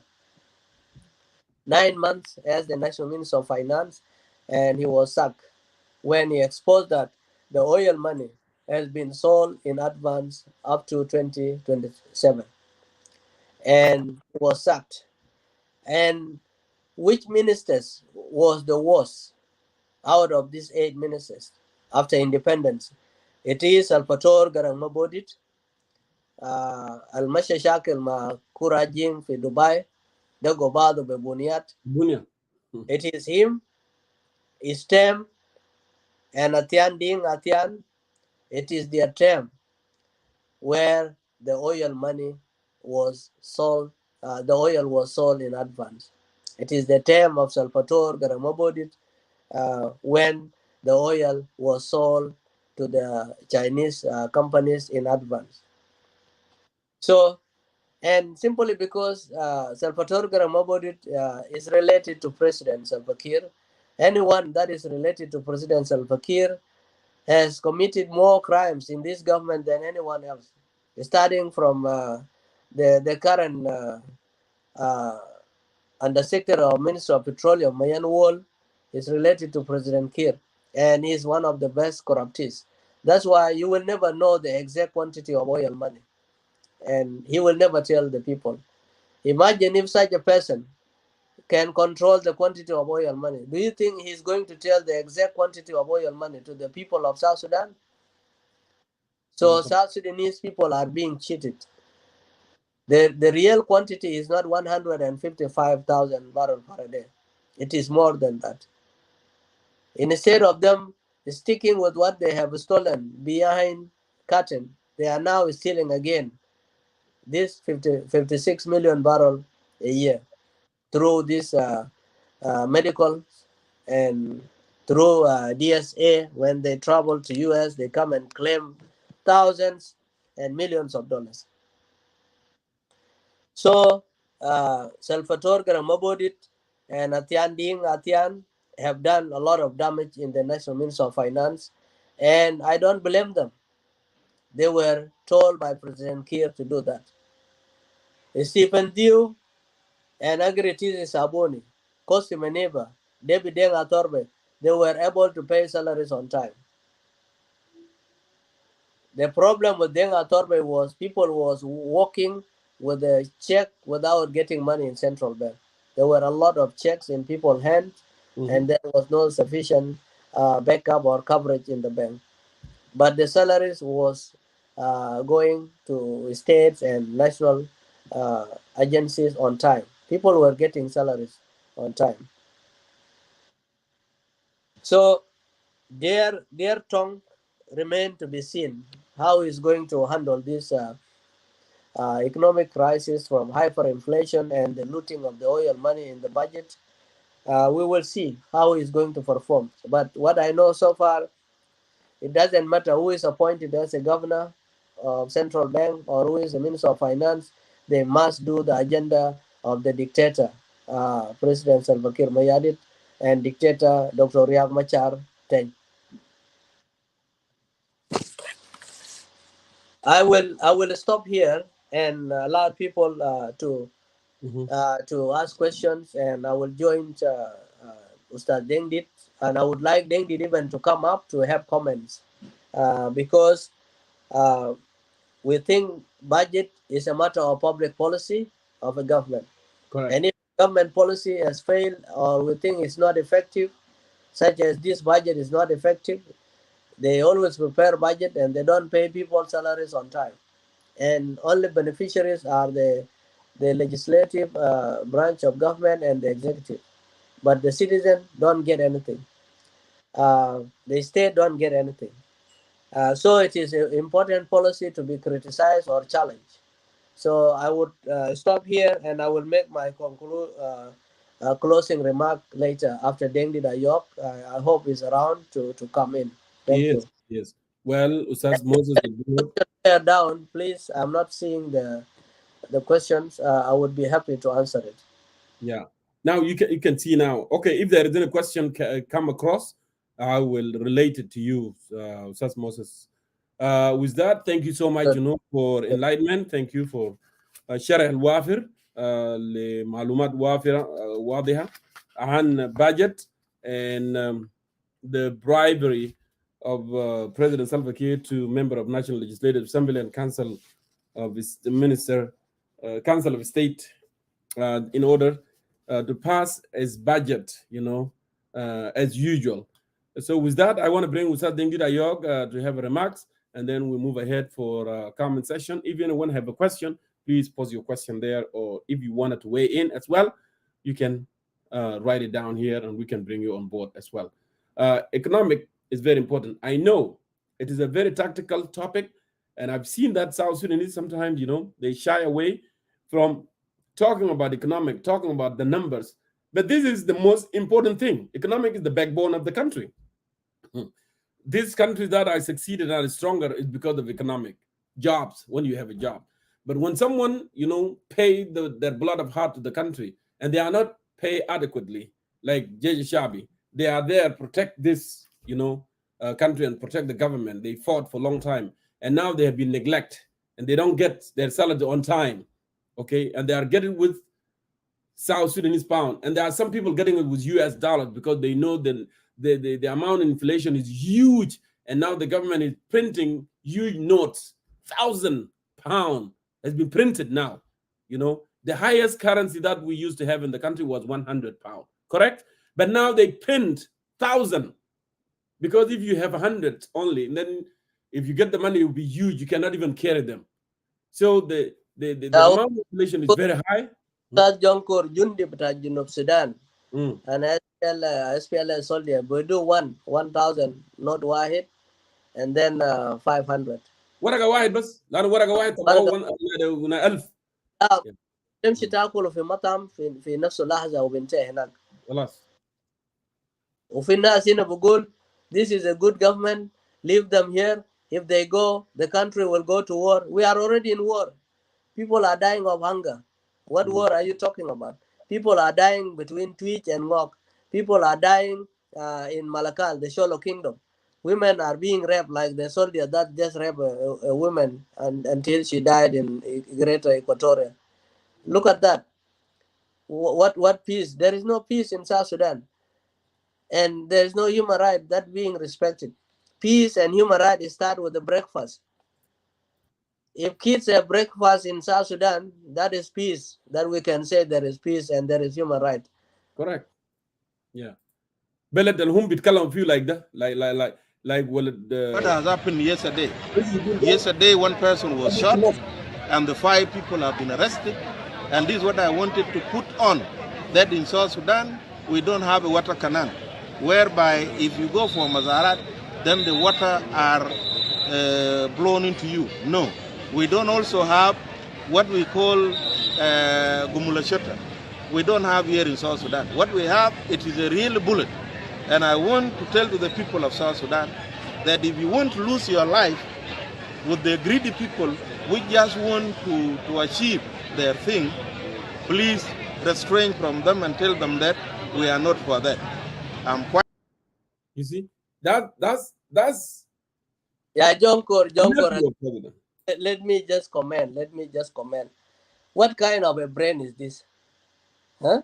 The brain from Salva.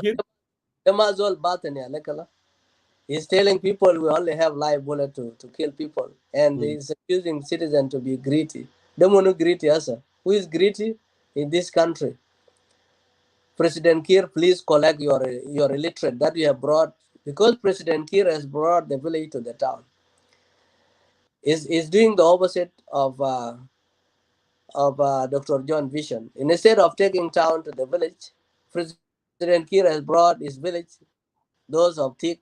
Tik is a villager. What does he understand about being a deputy mayor? What does he understand about economic policy? What does he understand about public policy? What does he understand about health policy or education policy? President Kiir, please collect all your villagers, put them in the village, give them the money at home, let them enjoy their money, and employ the qualified people to do the job for you. Is this person a human being? Thank you. Not only that, Moses, ما هو بقول دائما الجاهل عدو نفسه. لأن الجاهل عدو نفسه. لأن أنت لما تكون ignorant, you are enemy of yourself too. أنت بتكون enemy لنفسك. كده شوف كلام اللي هو قاعد يقوله ده كلام بتاع الجهل. ده كلام زول بيكون عدو لنفسه. في أي مكان زول يقول قال لنا ما عندنا water canal وعندنا what so called قنبلة شتى tear gas. التعبير خانوا ذاته. ده يقول tear gas, doesn't know how to say tear gas. You know. شفتها؟ ده مفترض كمبوني مجانين يا كمبوني مجانين بتاعنا بتاع خرطوم ده خرج. It would have been better. أقول بتاع President Kiir يفتح له كمبوني مجانين. كمبوني ده قول مجانين ده هم مجانين. The reason they call it that name because in every 1 meter you get blackboard sabura. تلقى sabura بجاي. These people they were eager to educate themselves. They are willing to educate themselves. Like they are not even want to educate themselves. Go there. You just book a table. You sit with somebody, but everybody is teaching at the same time, and it is an open class. There is a lot of noise. That's why I'm saying it is useful for President Kiir to open Kamboni Majanin in Juba, collect all his villagers like Tik to go there and learn. What he knows is to eat. That's what they say. They insulted Lina Parek. That oga cham koga gwech. It is Tik himself. He was saying something worse before. He was saying one of the MPs in South Sudan that has left the country. I don't want to expose his name. Tik say you are rebel. They are ken abu kakap. kunyirken Wow. imagine such a brain. Is that a human being that could be a deputy mayor? No. Koi le big bail ko chirka che ko chambas big town village and big cham.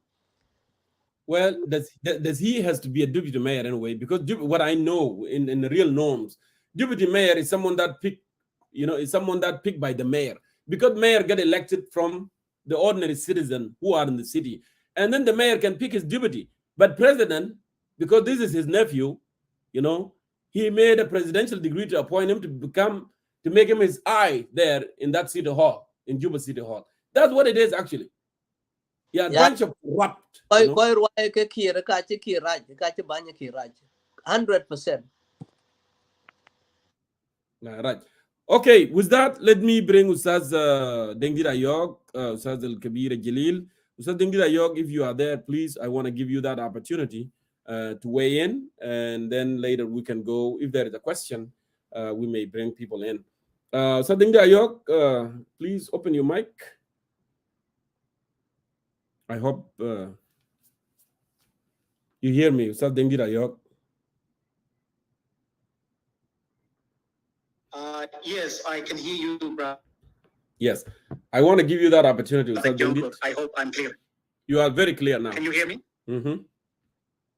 Could you please confirm that you can hear me? Yes, I hear you very well, Ustaz Dengit. Okay. Yes, Dengit. Thank you very much. I am also for this show and the issues, or one issue that we are discussing tonight or this morning and this afternoon.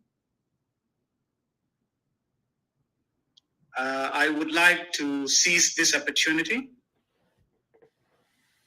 to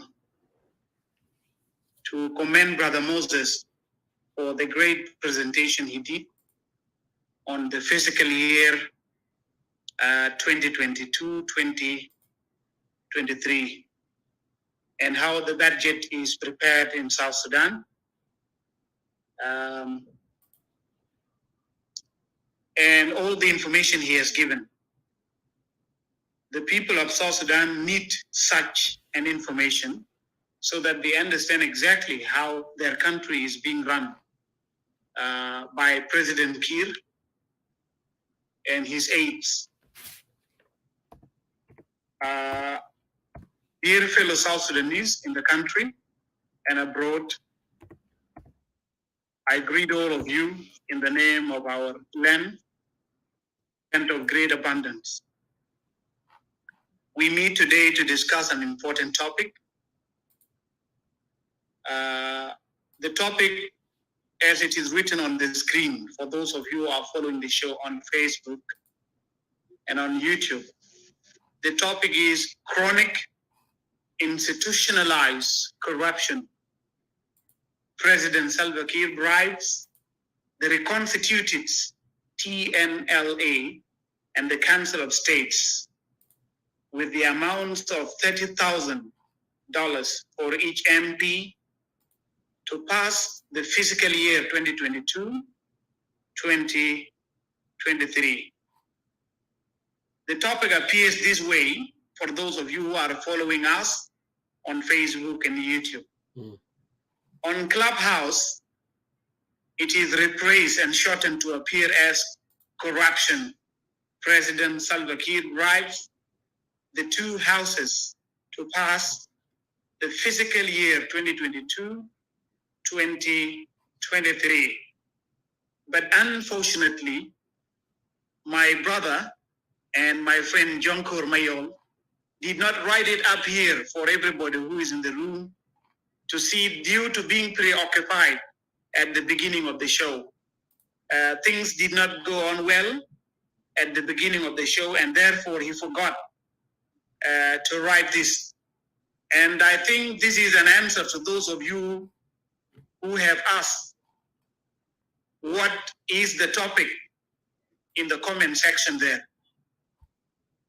And so, dear brothers who are following us on the Facebook Live video and those who are listening to us here on Clubhouse, the gist of what we are talking about is corruption. We have described this corruption using two adjectives. One is chronic, two is institutionalized. The adjective chronic is a medical term or a medical word. I'm saying this because it is mostly used in medical sphere to describe a disease or a malady that is persisting or continuing for a long time, such as what they call chronic heart disease, cancer, diabetes, etc. Corruption, as we all know, is a malady which had infected the South Sudanese political class since 2005 until now. The ruling political class is suffering from this malady, though it is a curable disease.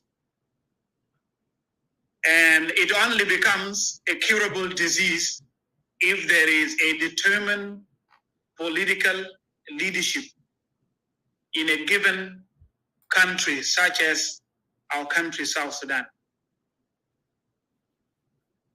When he was the president of the government of Southern Sudan, which was a regional government, President Salva Kiir Mayadi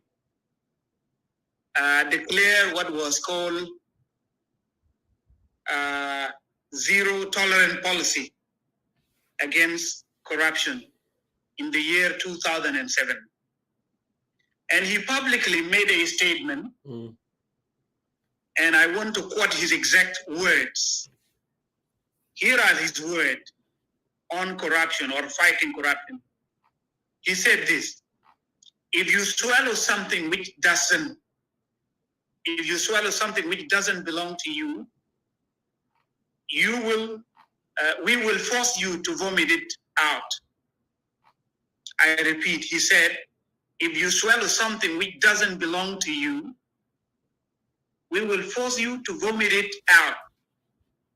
Those are his exact words after he declared what was called zero tolerance policy towards corruption. A South Sudanese journalist and writer, Victor Lugala, shortly wrote a book titled Vomiting the Stolen Food, rephrasing the very words of President Salva Kiir Mayadi. And maybe some of you read that small booklet, which is called Vomiting Stolen Food, in which he discussed the political class who are engaged in corruption in South Sudan since 2005 until the very time he wrote the book. However, this zero tolerance corruption to policy, since the very moment the president declared it, was not executed. Many government officials have swallowed a lot of our money as there is stolen food, which doesn't essentially belong to them. And they are not forced to vomit it out. Here, nobody forced them to vomit out the stolen food, as it was said by the president. And vomiting out the stolen food here means that they were supposed to be held accountable for stealing public funds. Correct. And as a result, the process of swallowing our money continued from 2007, the year in which the so-called zero tolerance policy was declared by President Salva Kiir, who was then the president of the government of Southern Sudan. We were still part of Sudan at that time. South Sudan was not yet an independent state. And so as a result, many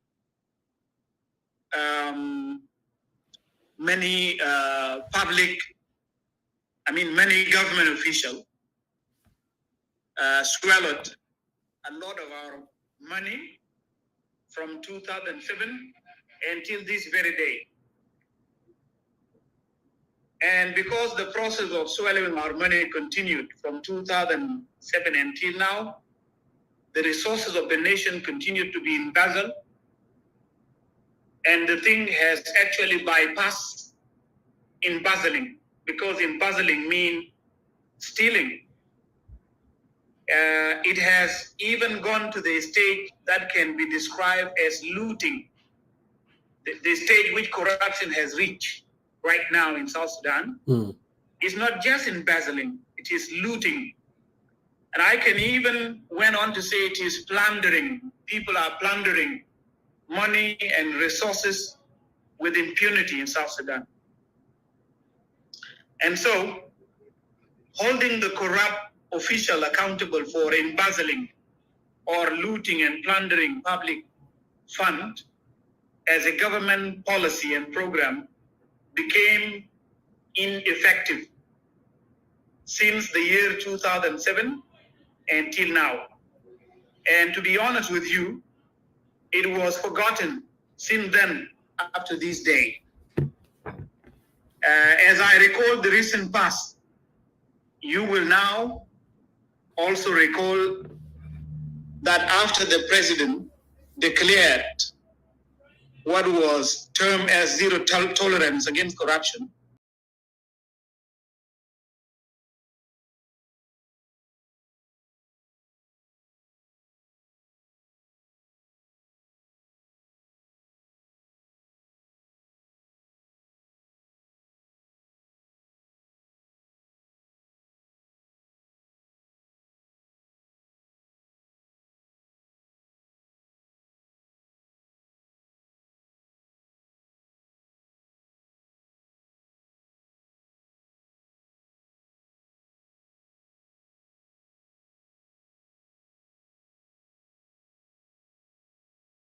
of corruption cases in the government institution all over South Sudan, it then has to submit the results of the investigation on those cases to the presidency to take the final action against those who are proven to have been involved in corrupt practices. Yes. Or in any corrupt scandals. But to be honest with you, it was never, this anti-corruption commission was never given full powers to investigate the corruption cases and prosecute the corrupt government official in the courts of law in the country. It was only given the power to investigate, and after it investigates, it then submit the result of its investigation to the presidency of the GOS. And even after our independence, the commission continued to do the same thing. And so the program, which was called Zero Tolerance program, which was declared by President Salva Kiir in 2007, became completely ineffective, and it was soon forgotten. As we speak now, nobody is talking about anti-corruption commission in South Sudan or investigation of corruption cases. It is a forgotten case already in South Sudan. And so a lot of corruption cases were investigated by the Anti-Corruption Commission, and the result of the investigation were submitted to the presidency. The president never took any legal action against the corrupt officials. The presidency only took action against the first Minister of Finance in the government of Southern Sudan. And you will now recall him by name. That was Arthur Cohen Chol, who was involved in corruption practices and scandals. But he was forcefully released from prison at a gunpoint. And in my opinion, that was madness and chaos. The moment this minister was released forcefully at a gunpoint was a moment in which corruption with impunity was introduced as an institutionalized practice in all government institutions in South Sudan until this very day. After this incident, the presidency never took any legal actions against any government official. And therefore corruption became institutionalized in the regional government of Southern Sudan as well as in the government of the independent South Sudan today. Corruption is well and alive in the Republic of South Sudan today. The presidency has miserably failed to fight corruption in South Sudan. Instead, it has started complaining, and you have all heard the president complaining by telling the nation that I did not find people who know how to work, but people who know how to eat. That was so embarrassing because the man has powers in all, he has powers in his hands. The power of law is in his hand, but he did not use the power of law to deter and fight corruption in the country. And therefore, he ended up crying like somebody who is powerless, telling the nation that I did not find people who know how to work, but I have found people who know how to eat. That was so embarrassing to the image of the Republic of South Sudan in the community of the nation, in the entire civilized world.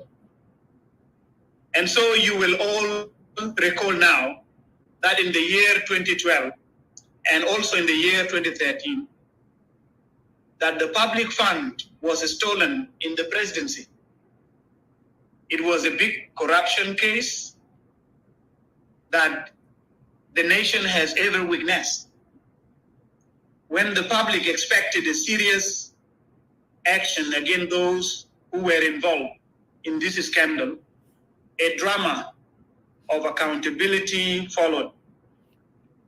And after this drama followed, we saw some individual being arrested and put in prison. They took a long time in prison, but they were later on released. And the matter and the matter soon became a thing of the past. Yeah. Up to this day. You will all now recall this story. I'm just recalling stories from the past. You will also recall that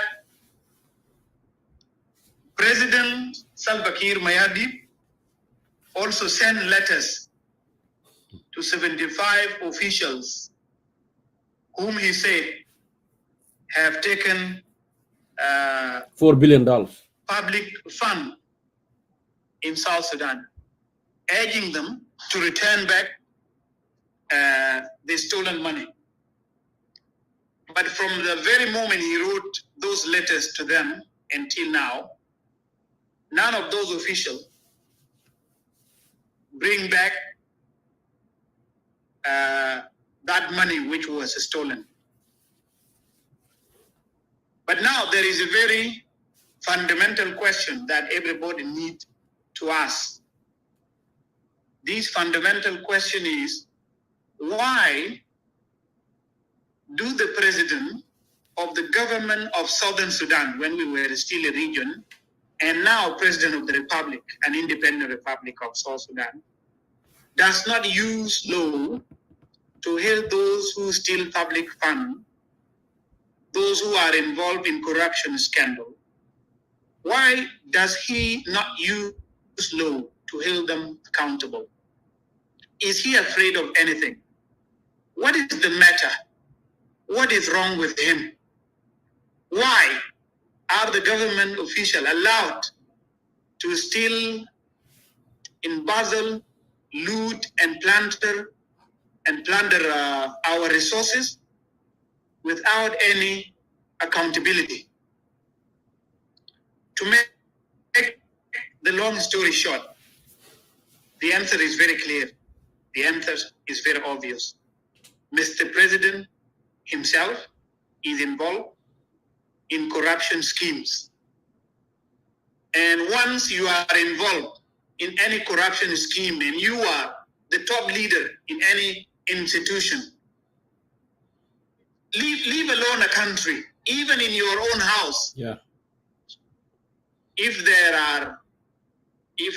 you have money that you are supposed to use for the welfare of your family and you are misusing them, you will not be able to hold anyone in your house accountable.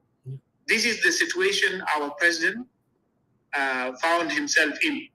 He is involved into this issue, and therefore he is not able to hold those who have stolen our money accountable. Now, some of you may argue and tell me that, what is your evidence?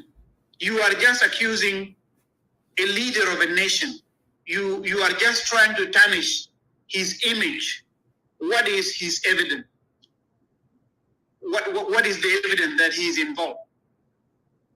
Well, I don't have any evidence in my hand right now to give you, but I recall some few documents that were released some years back, around 2017 or 2016. You know that there is an American body which is called Sentry. Yes. They released one in one of their reports that they released in that year. The report actually unleashed the properties of the president in one of the neighboring countries. So that one can be used as an evidence. It was not only the president, it was the president and the first vice president.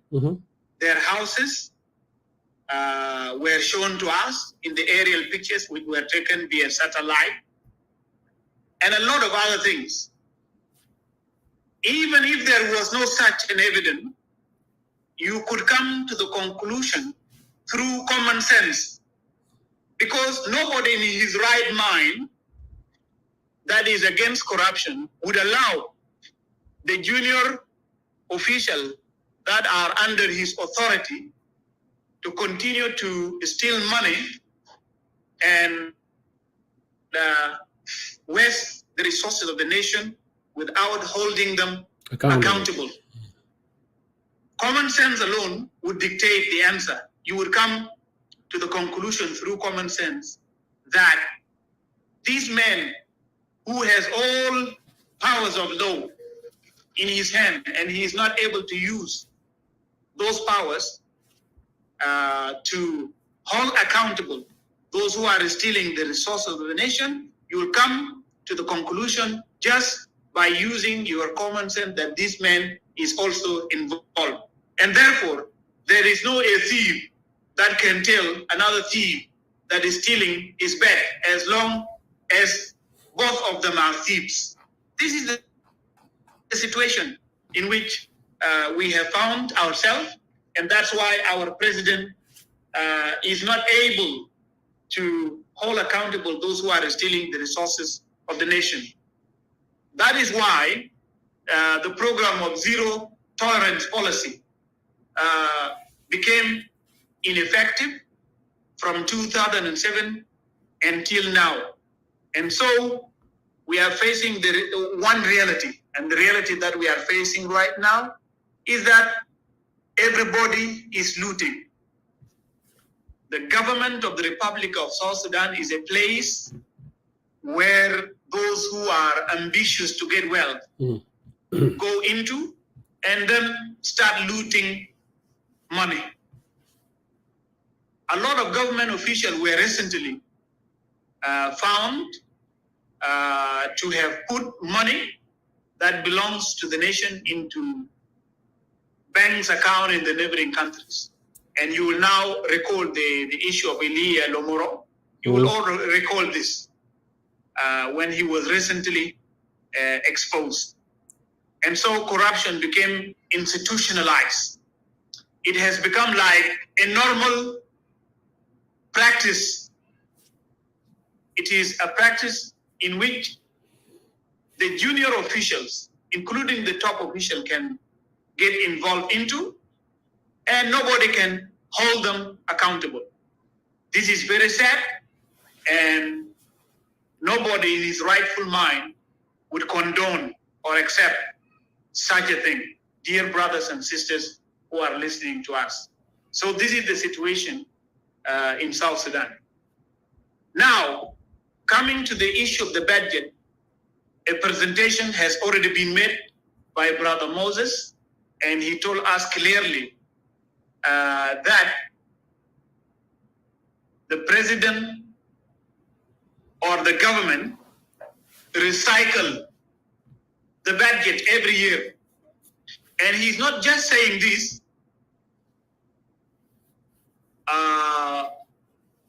he's not just saying this because he wants to say it. He is saying this because he was working in the Ministry of Finance. And he was actually one of the people who were working very closely with the Minister of Finance. And he was an insider. He knew all the cons and pros of the national budget. And so what happens every year is just a recycling of budget. They recycle the budget, and then the Minister of Finance goes to the Parliament to deliver what they call budget speech. And afterward, then the members have to deliberate and then pass the budget. Then the budget is taken to be submitted to the president in his office. They have done this very recently. They did this when Agag Achulwal was still a minister. I even have a copy of his speech in the parliament, but he was shortly dismissed. And now we have a new Minister of Finance, which is Dear Tongmor, an economist, a capable economist, but he's in the wrong government. So what happened in the parliament is that President Kiir released money. He releases money to be given to the MP. And according to the information that we have obtained, the MPs are given $30,000 US dollars. And this amount is given to them so that they can pass the budget. Not only to pass the budget, it is actually a bribe given to them so that they can do something illegal, because the definition of bribe is that you give money to somebody in position of power and authority in order to get them do what is illegal or what is against the law. So this money is now given to the MPs, and it is divided into two installments. They have now received their first installment, which is $15,000 US, and they would receive the next remaining $15,000 US in the coming months. And so this one can be classified as corruption.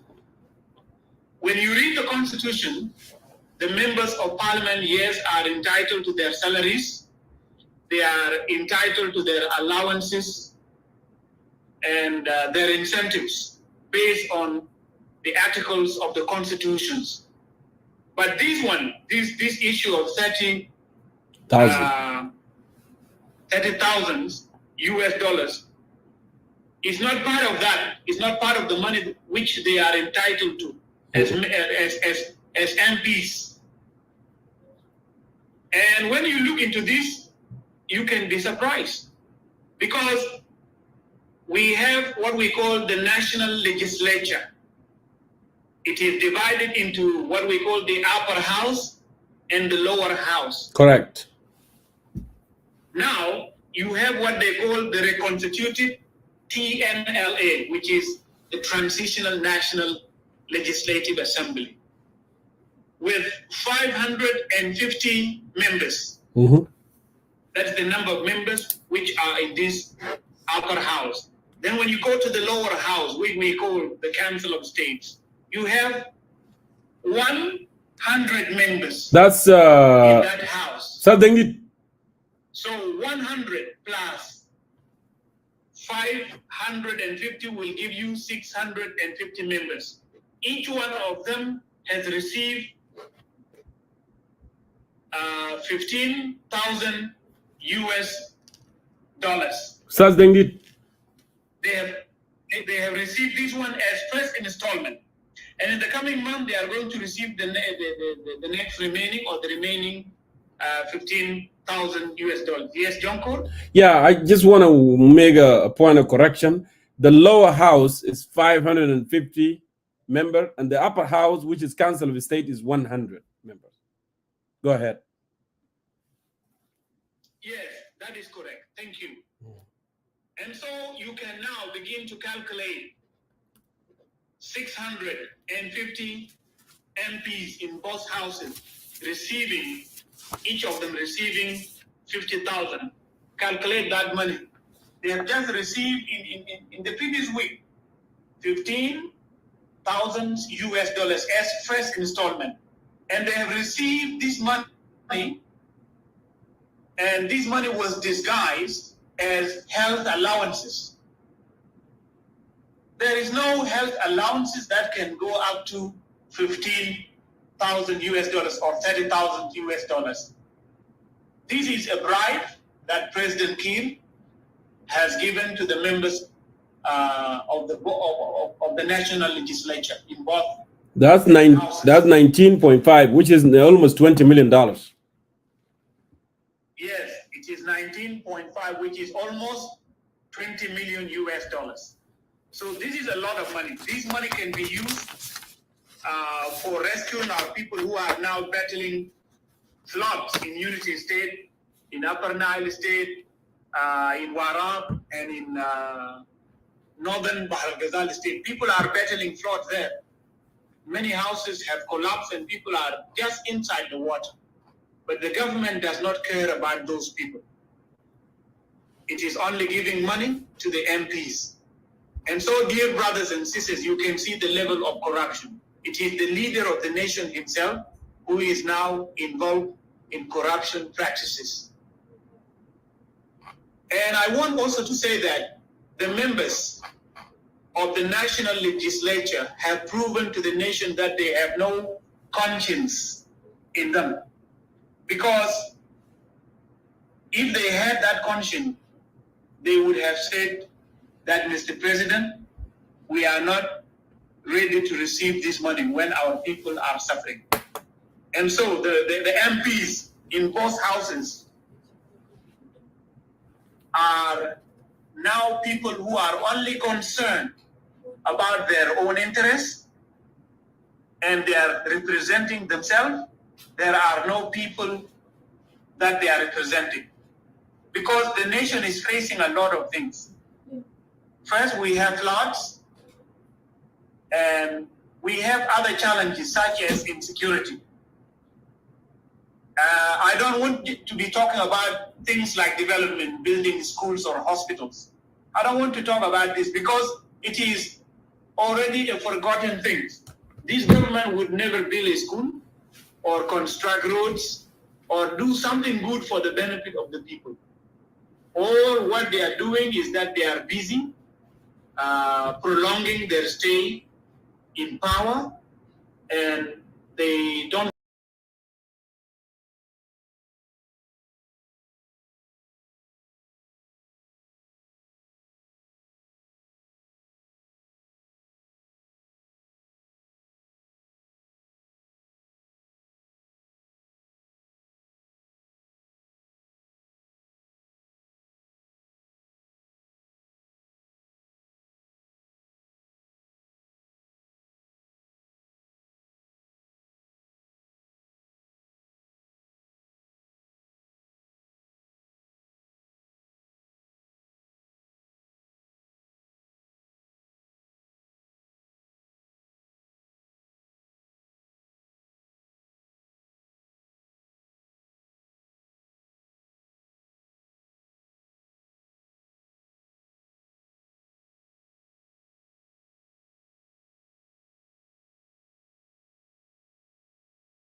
Hello, Ustad Jonkor, are you there?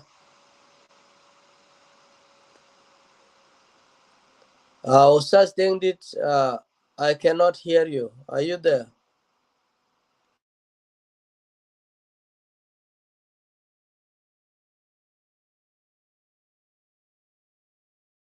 Maybe let me go to the comment section and see are people I'm here. listening to what I'm saying. Yeah, This is Ustad Jonkor. Oh, yeah. justice. Thanks. And you must know the reason why the national security is being paid in US dollars and the rest of the organized forces, the rest of law enforcement agencies such as the police, the national police, and the CID, Criminal Investigation Department, and others are paid in SSP. This is because the national security has only one task, and this task is to protect the nation. To protect the government, president, not the nation, because they don't care about the nation. What they are there to do is to protect the president and ensure that the president continue in his power. And therefore, the president is giving them a great consideration more than the other institution. This is injustice, in our opinion, and it has to be rejected. And we are telling our army, we are telling our police that this is injustice by the government of the Republic of South Sudan. And you ought to rise up and reject this together. How do you reject this? You reject this by rising against the government, because this government is practicing corruption. It is also practicing injustice against you, against your families, against your wife. And this government is practicing these unfair policies at a time when the economic hardships in the country are affecting everybody. Everyone is made a victim by the ongoing economic hardship in the country. Who are now the victims? It is your wives that are victims. It is your children that are victims. Some of you are not able to get food. Some of you are not able to get money, get food and put it on the table for their wives, for your wives and for your children, simply because you are being mistreated by the government. The government that you are working for, the government that you think is a fair government. So dear our people in the organized forces, be it the national police or the fire brigade or the wildlife forces or even the traffic police, we are telling you, including our national army, that you are being mistreated by this government. If they can pay the national security service in US dollars, why not you? Our message is that you need to be paid in US dollars for one reason, because our national currency has been devalued by the same government that is paying you in SSPs instead of paying you in US dollars. The national currency has been economically devalued, and therefore it has no good economic value in the country as we speak. So the only solution is that you need to rise up against this government. You have to do one of the two following. Number one, you have to raise your complaints to be paid in US dollars. And you will continue to monitor this. If it is not done, the next step would be rising up against this government, because this is injustice. Why is it national security and not the rest of the other organized forces in the country? This is corruption. No citizen is better than any other citizen. Correct. No citizen deserves to be paid in US dollars, while the other one deserve only the SSPs, which have no economic value. And it is the same government that has caused these economic hardships, this economic meltdown in the country, by taking the country to war, by causing insecurity, persistent insecurity all over the country since 2013 until now. Therefore, you have to stand up for your rights, and you have to stand up for your rights until your demands are met. If your demands are not met, the next step is to rise up against this government. Full stop. This is our message to all the organized forces tonight. So, we are rejecting corruptions, we are rejecting bribe, and we are rejecting payment of some institution in US dollars, while some are being paid in South Sudanese pound. And we also call for further increment of the salaries of the National Army. I know that your salaries have been increased, but we want more increment because the economic hardship that the country has reached is unbearable, and the little money that you are getting is nothing. One point that I want to clarify, which Moses mentioned earlier, the national budget, which the National Legislative Assembly has passed, is 1.4 trillion South Sudanese pounds. Yes. I want you to pay attention. It is not billion. It is 1.4 trillion South Sudanese pounds. You need to ask yourself one question. Why is it trillion and not billions? The answer is very simple. It is 1.4 South Sudanese pound trillions, or trillion South Sudanese pound, simply because our national currency has been economically devalued by the government. And so we have shifted from billion to trillions. It is the same scenario which happened in Zimbabwe of Robert Mugabe that is happening in South Sudan today. And today, if you go to South Sudan, you will get a banknote with a very big figure. You will get like 10,000 or more than that. Just one banknote. Why? The government came up with this policy because they discovered that when you have something like 100 South Sudanese pounds, and then you will be gathering a very big, or you will be carrying in your hand or in your bag a very big bunch of money or a very huge amount of money. Therefore, they came up with the new policies through the central bank to produce South Sudanese pounds, or to produce new bank notes with very big figures on it, but with a very little economic value or benefit for the citizens of South Sudan. And that's why our national budget has gone to the level of trillions instead of millions. When you hear the word trillion, it's so big. It's so big. But these trillions, this 1.4 trillion is nothing because it has no economic value in the country. So this is the message our people need to understand. We have reached the same situation of Zimbabwe during the time of Robert Mugabe, when there was one trillion or 1 million banknote in Zimbabwe, in Harare and other part of the country. It is the same thing which also happened in Somalia that we have also reached. Yes, Jonkor?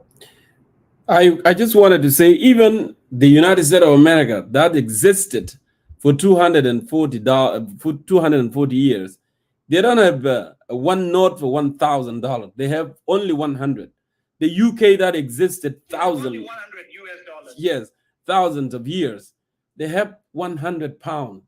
So that tells you something. Even the budget here, the national budget in the United States, is not reached the trillions of dollars we understand. I'm not expert in the economy, but I know that with the GDP, I can tell the United States GDP is like more than $22 trillion. GDP means that with everything that you have, you know, the cost of living and what people make and all these things. Yes, But I agree with you.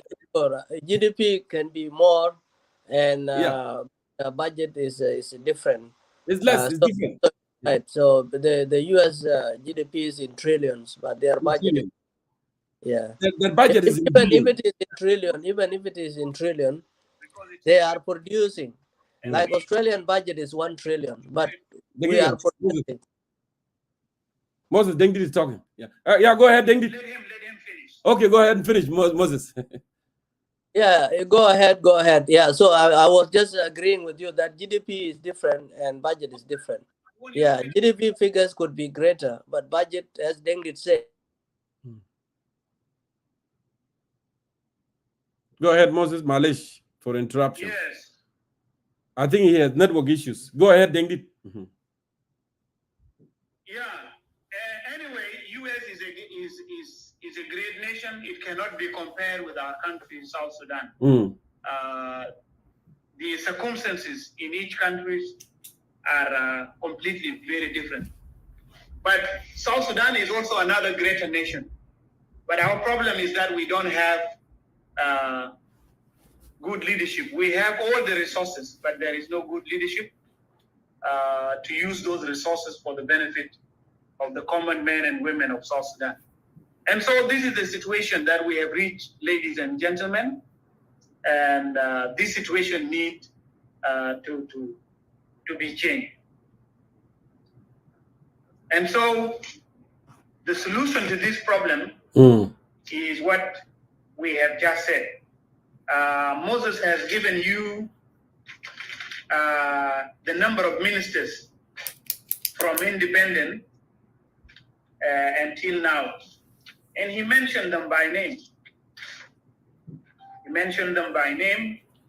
And all of them did nothing to improve the economic life of South Sudanese. And by the way, economy is the basis of life in any country. Any country where people are impoverished, any country where people are destitute, people are in poverty, is a country that should come at the tail of all nations, of all the civilized nations of the world.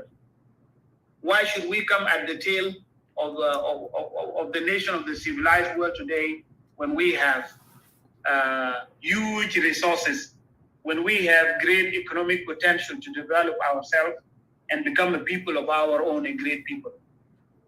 Now, because of this economic meltdown, you have the Arab countries coming in with their Islamic Dawah organization, and they are coming in with programs like helping the weak or the vulnerable people in the society. And they are doing this in exchange for Islam. They are coming in to help these people so that they provide them everything, and then they convert them to believe in their religion. And so any nation that does not put economy as a priority, other nations would find a chance to come in with social services such as helping vulnerable people, or with a program such as human development programs, and with a lot of other things.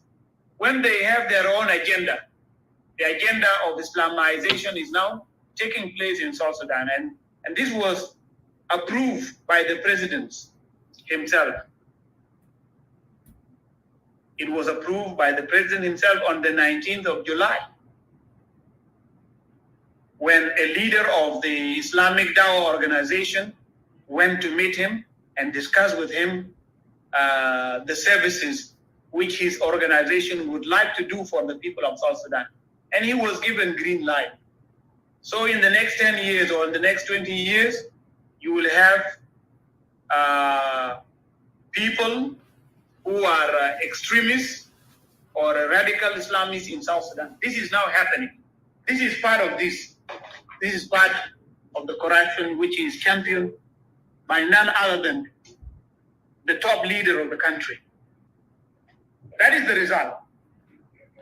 You have been given the name of finance, the name of Minister of Finance from independent until today. And I want to repeat this again. You have David Denga Thorbe as number one. David Denga Thorbe came twice.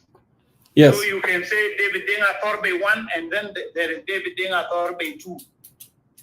David Deng came as the first Minister of Finance, followed by Kosti Manivi Ngai as number 2, number 3, Agrichisa Sabuni, and then number 4, it is David Deng who came back again.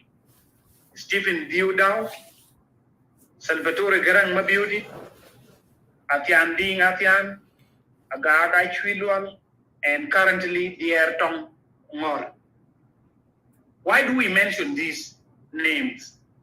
We are not mentioning these names because we have personal issues with them.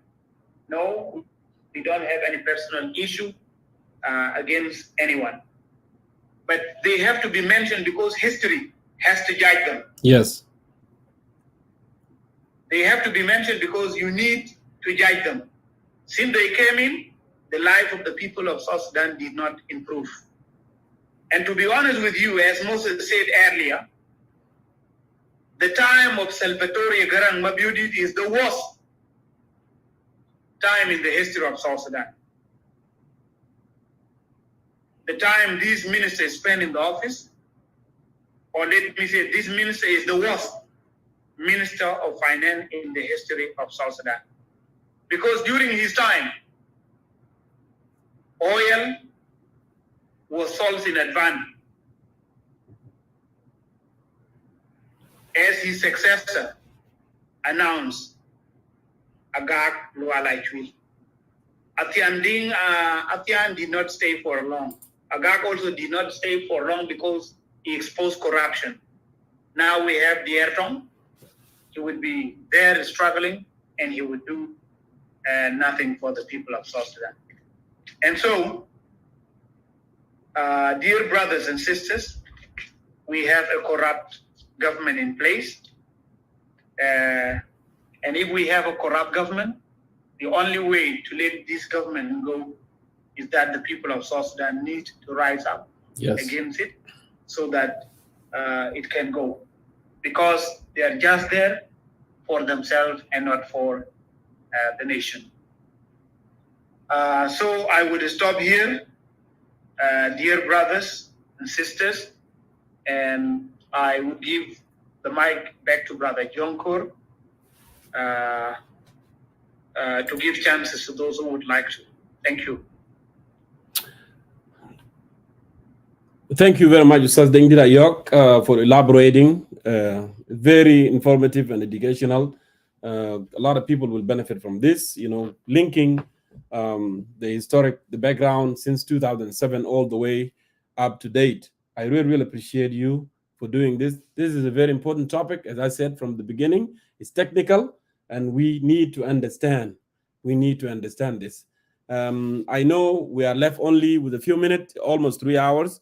We are going to transition very soon to, to Clubhouse, and we will be able to close because I don't want to go beyond 3 hours. It's almost 5 minutes. I have few questions that I have written down from the comment section. I just need few minutes to respond to them. Thank you, if you have time. Yeah, go ahead and do it in 5 minutes, says Moses, because I want to max 3 hours, and then we move to Clubhouse. Yeah, and we don't lose that record, and we will also go and continue in the Clubhouse. Okay. I have 4 questions that I have written from the comment section. The first question was from Comrade Ustaz Moilwa Kong. He is asking that who supervised the budget implementation? Is it the Parliament? Is it the Minister of Finance? Thank you, Comrade Moilwa Kong. sorry, Moinluk Kong Agok. Thank you for your question. There are three agencies that should that have responsibility on who should supervise the budget, the budget implementation. What happened? Implementation is one stage of the budget cycle. Budget has four main cycles, four stages. The planning stage is the first stage, and it involves the cabinet and the cabinet agencies such as the Ministry of Finance and Petroleum and all the other revenues generating agencies. So they come and finance will say we have generated this amount of money from tax. Minister of Petroleum will say we have this quantity of oil and it's being sold with this. Now they will determine the planning session. How much money is there in the resource envelope? Then you go to the stage of preparation.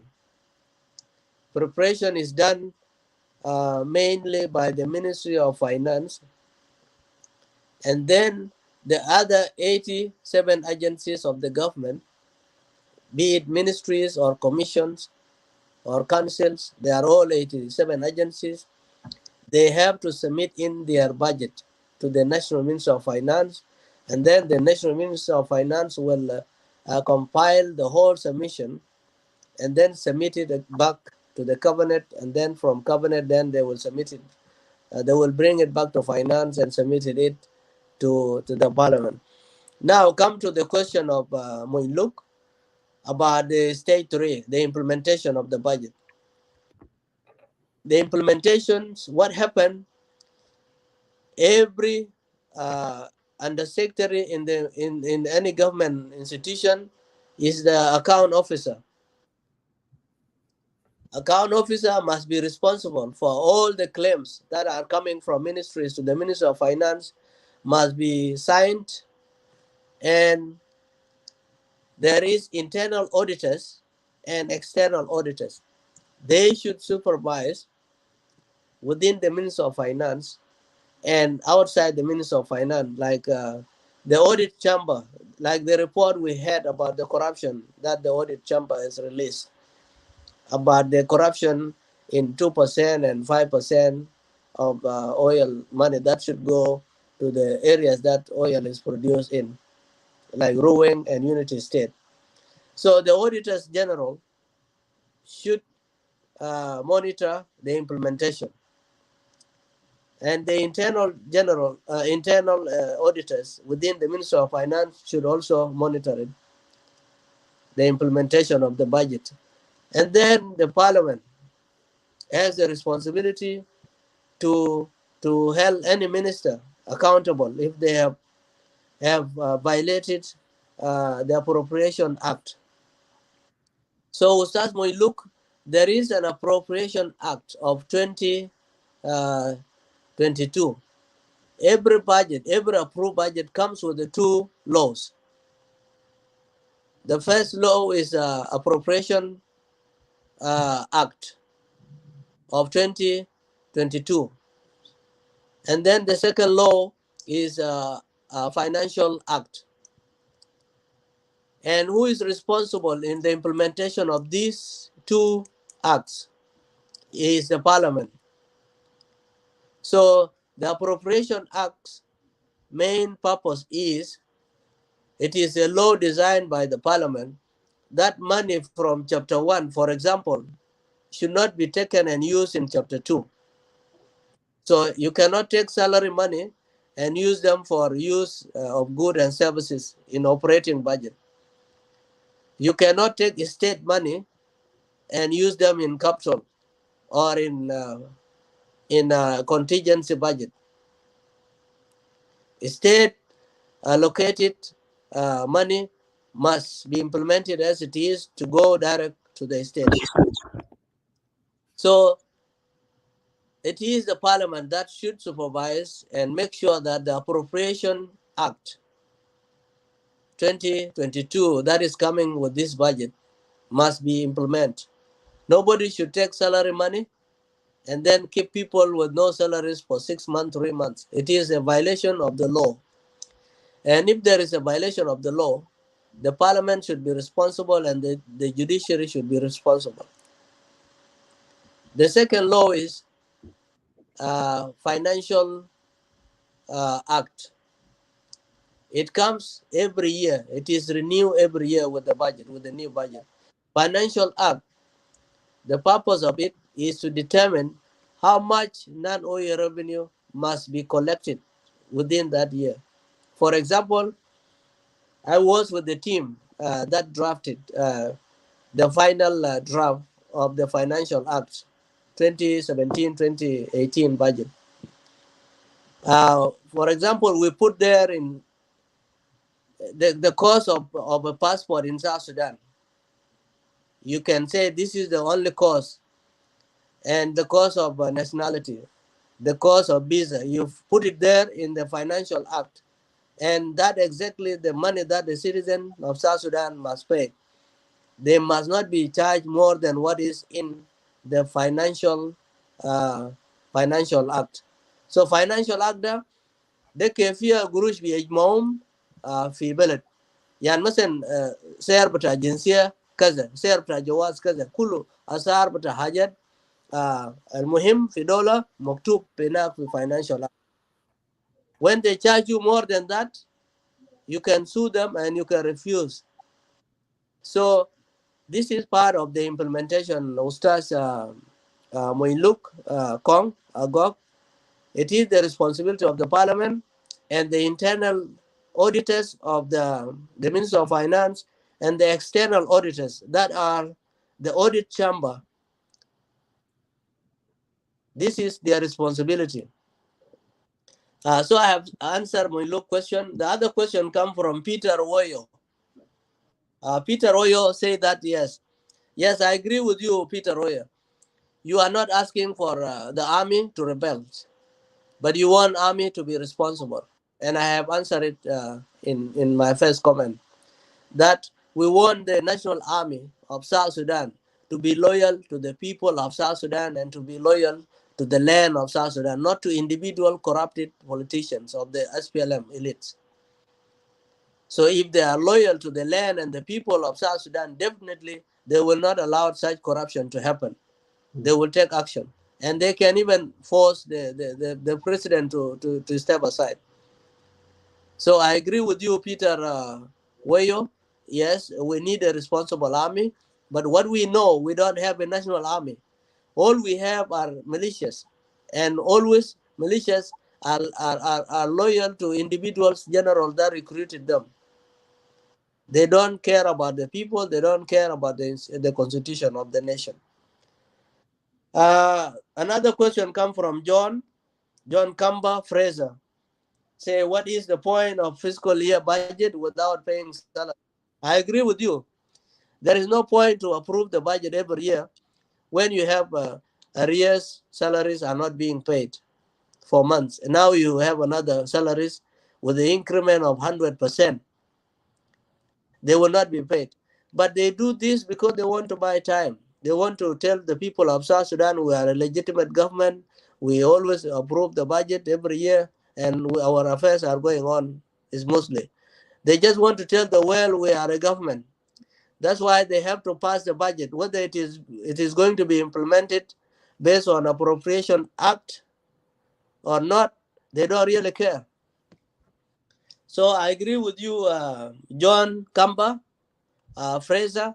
There is no actual point to have a budget that chapter 1 is not implemented. Chapter 3, transfer state to state is not done. 10 state money are not transferred on time. You see? And I really thank Awud, Madam Awud, Honorable Awud. She was the only minister that complained in this budget that the budget of general education must be given direct to the state ministers of education in 10 states. She was the only minister that challenged the budget. But the rest, they received their bribe and they kept quiet. And we will talk more about that. The last question came from Nyanagok Dongwei. She said, what are we going to do? Since we know these people, they are stealing public money, they are not good leaders, and they are dictatorial regime, they are killing people. It is simple. First of all, withdraw your loyalty and support from this government. And join us, join all the opposition. And let's all opposition, secondly, all opposition must unite. Let us unite as one opposition عشان يكون لنا ثقل سياسي كالمعارضة لازم نكون متوحدين وبعد كده we fight against this government as one force. Who will rule the government of South Sudan will be determined by our roadmap as an opposition. It is not us who will decide who will rule. The roadmap of opposition must be comprehensive and inclusive roadmap. That should be better than the current roadmap. This roadmap of extension roadmap of the government. So what we need to do, join any opposition group, be with us. Let's campaign for this government to go through peaceful means, through popular uprising. And if you are in South Sudan, if people are going on the street, join them and fight for the right of the people and your rights. So this is what I can say to you, Nyangok Dongwei. What can we do? We must all be responsible citizens and fight for our rights and the right of the voiceless, deprived citizen of South Sudan. And thank you, Jonkor. Thank you so much, Ustaz Moses Edward, for elaboration and answering this question and actually helping to make us understand more this issue of economic. At the end, I would like to conclude here, and then we will be moving to a clubhouse. At the end, I wanted to say thank you for all of you. But before I will say... What about the question raised? There is a question by Walmor Anyar. I think I don't know whether... We will answer that in Clubhouse, okay, because we spend a good amount of 3 hours and 8 minutes here on the Facebook. Okay, then Moses should join us here because he has a lot of questions in the comment section here. Yes, Moses will be joining there. Yeah, at the end, what I wanted to say, Ustaz Dengida Yoga spoke very well, give you a clear what we need to do as a citizen, what we need to do as a political movement. The same thing with Moses. You know that there is a lot of things that are wrong with this government since day one, that they are sitting there just to loot. They are not for the services. They are not serving people of South Sudan. And they continue their discrimination now against you, the organized forces, the civil servant, the police, the wildlife. Now they are paying the national legislative with the dollars. They are paying minister with dollars. They are paying national security with dollars. Guess what? They are even went further to violate the right of the student, South Sudanese student. In Zimbabwe, and you recall very well in Zimbabwe 2 years ago, when the student occupied the embassy of South Sudan in Harare, okay? Thank God the ambassador there, he didn't act like derogatory, like what ambassador of South Sudan in Egypt did, by calling Egyptian authority to come and brutally attack South Sudanese who are really South Sudanese students who are really calling for their own right. Because this student, they were brought to Egypt by the government of South Sudan in a scholarship that they would pay their apartments, they would pay their tuition monthly. But the students have been there for 6-7 months, no pay, nothing else. And they have no any other ways. There's no any other ways of paying their dues. So they decided finally to go to the embassy and he stayed there. And they were so peaceful, they did not do anything wrong. But because this government always violate the right of the citizen, they talk to Egyptian authorities and ordering the police to go and brutally attacking them, in the embassy. I know that there are some students who died and there are a lot who are injured. And actually, ambassador was claiming that actually this student, they vandalized, they did not vandalize anything. This is one Egyptian authority came and went into to the embassy and they start dragging the student within the premises of the embassy. So this must be condemned. We cannot condone such behaviors, and that shows you what kind of government that we have. That shows you what kind of government we have in the Republic of South Sudan. They are there for their incentive. President Kiir has spoken before. He said, what is my incentive? So his incentive is to reward themselves, to remain in power until he died. That's what it is. You go to Sultan, and loot, and enrich his family. Okay? He does not care about you. And that's why it's making everybody hungry in the country. So you can follow it. Siyasa bitat A bitat moton wadani. Jawe kalbak yedbak. That's exactly what they are doing. Make you think always about just meal of the day. You are not even thinking about the school of the child. You are not thinking about the future of your children. You are thinking about the meal of the day, and you don't even get it. So this is your right, my beloved fellow citizen. Inta kan fi jeje shabi, inta kan fi police, inta kan fi wildlife, civil servant. ده حق بتاعك مسلوب حق من حقوقك مسلوب اوكي ده حق من حقوقك مسلوب هل يصح انه الممبر العضو بتاع البرلمان ياخذ بدولار وانت تاخذ بجنيه هل يصح انه الاعضاء بتاع ناشونال سكيورتي يدوم بدولار وانت يدوم بجنيه ما بيساوي شيء بالنسبه لك فيها ديفليشن الحكومه نفس الحكومه دي عملت ديفاليو نفس الحكومه دي خلقت الحرب عشان الناس تكون في جهجه وفي متاعب دائما هل يصح على انك تكون second class or third class citizen لان سلفا كير and هم they are enjoying in J1 and the Kolkor they are enjoying the well of the nation هل يصح انت اللي حاربت من اجل البلد انت تكون second class citizen? Well, that you will make a decision on that لانه ده حق بتاعك ده حق من حقوقك انت من حقوقك.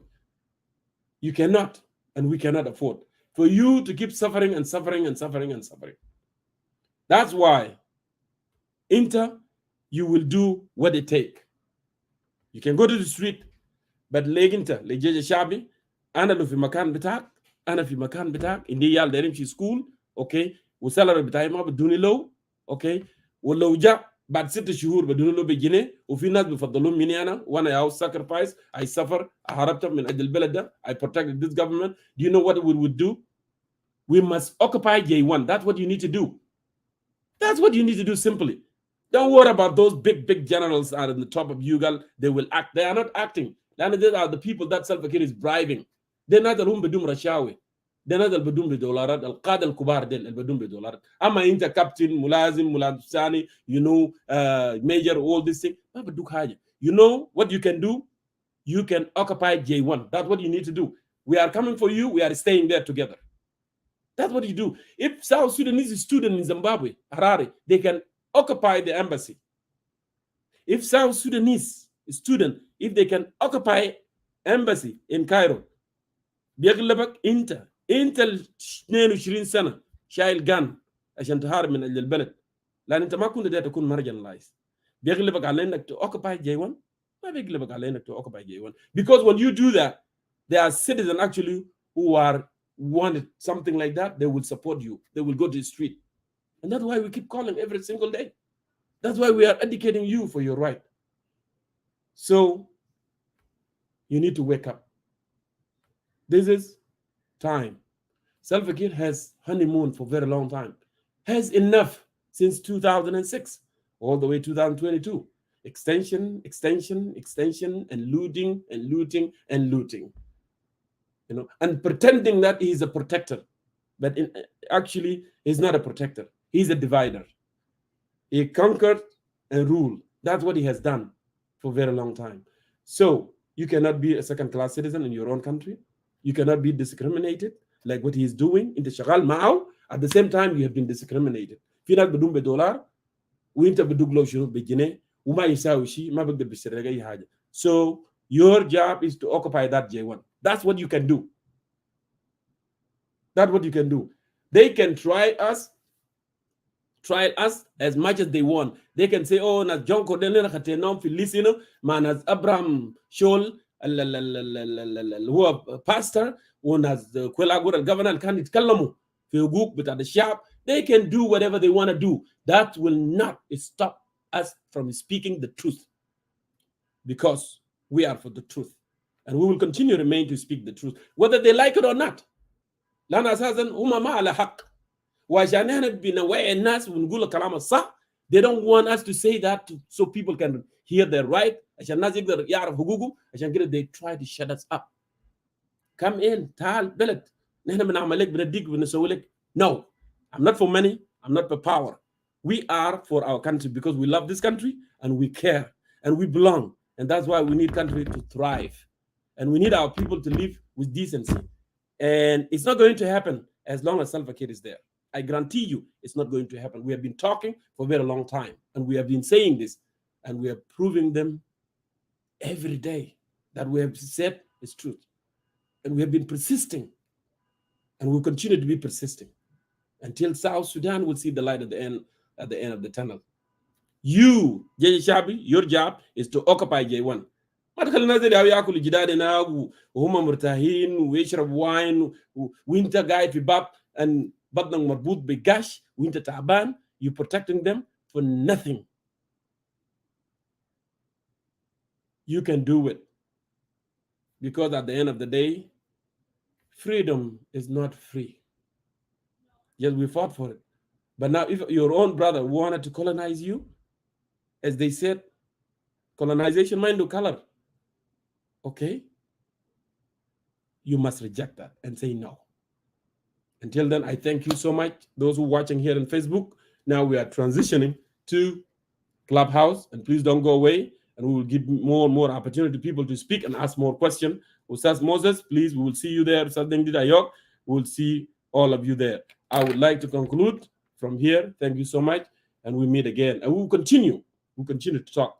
قالوا نحن ناس جونكو ديل خلاص انا ودي محاكم وانام القانون وما عربي وسايبر واللي نقدر بيتكلم في السوشيال ميديا ديل قال they are what they call it قال they are inciting. What are we inciting? قال they are inciting the army, the sur, the dawla. They are inciting violence. We are not inciting violence. We are educating people about their right, and we will continue to do so. This is a universal right. They have right to live. They have right to healthcare. They have right to job. They have right to freedom of speech. Article 24 of the Constitution of South Sudan. They have right to assemble. They have right to speak. They have right of speech. They do. But because Salva Kiir wanted to rule for life, he undermined that. And if you speak, you'll be thrown in jail. And if you assemble, you'll be killed. Right? It's not going to happen. I know you. You can do it. And we can change this together. Thank you so much. Have a good night.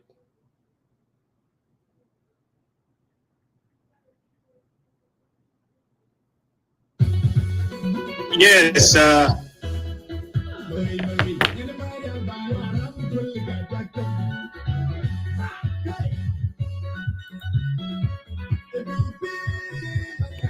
Dengdi, take it from here, please.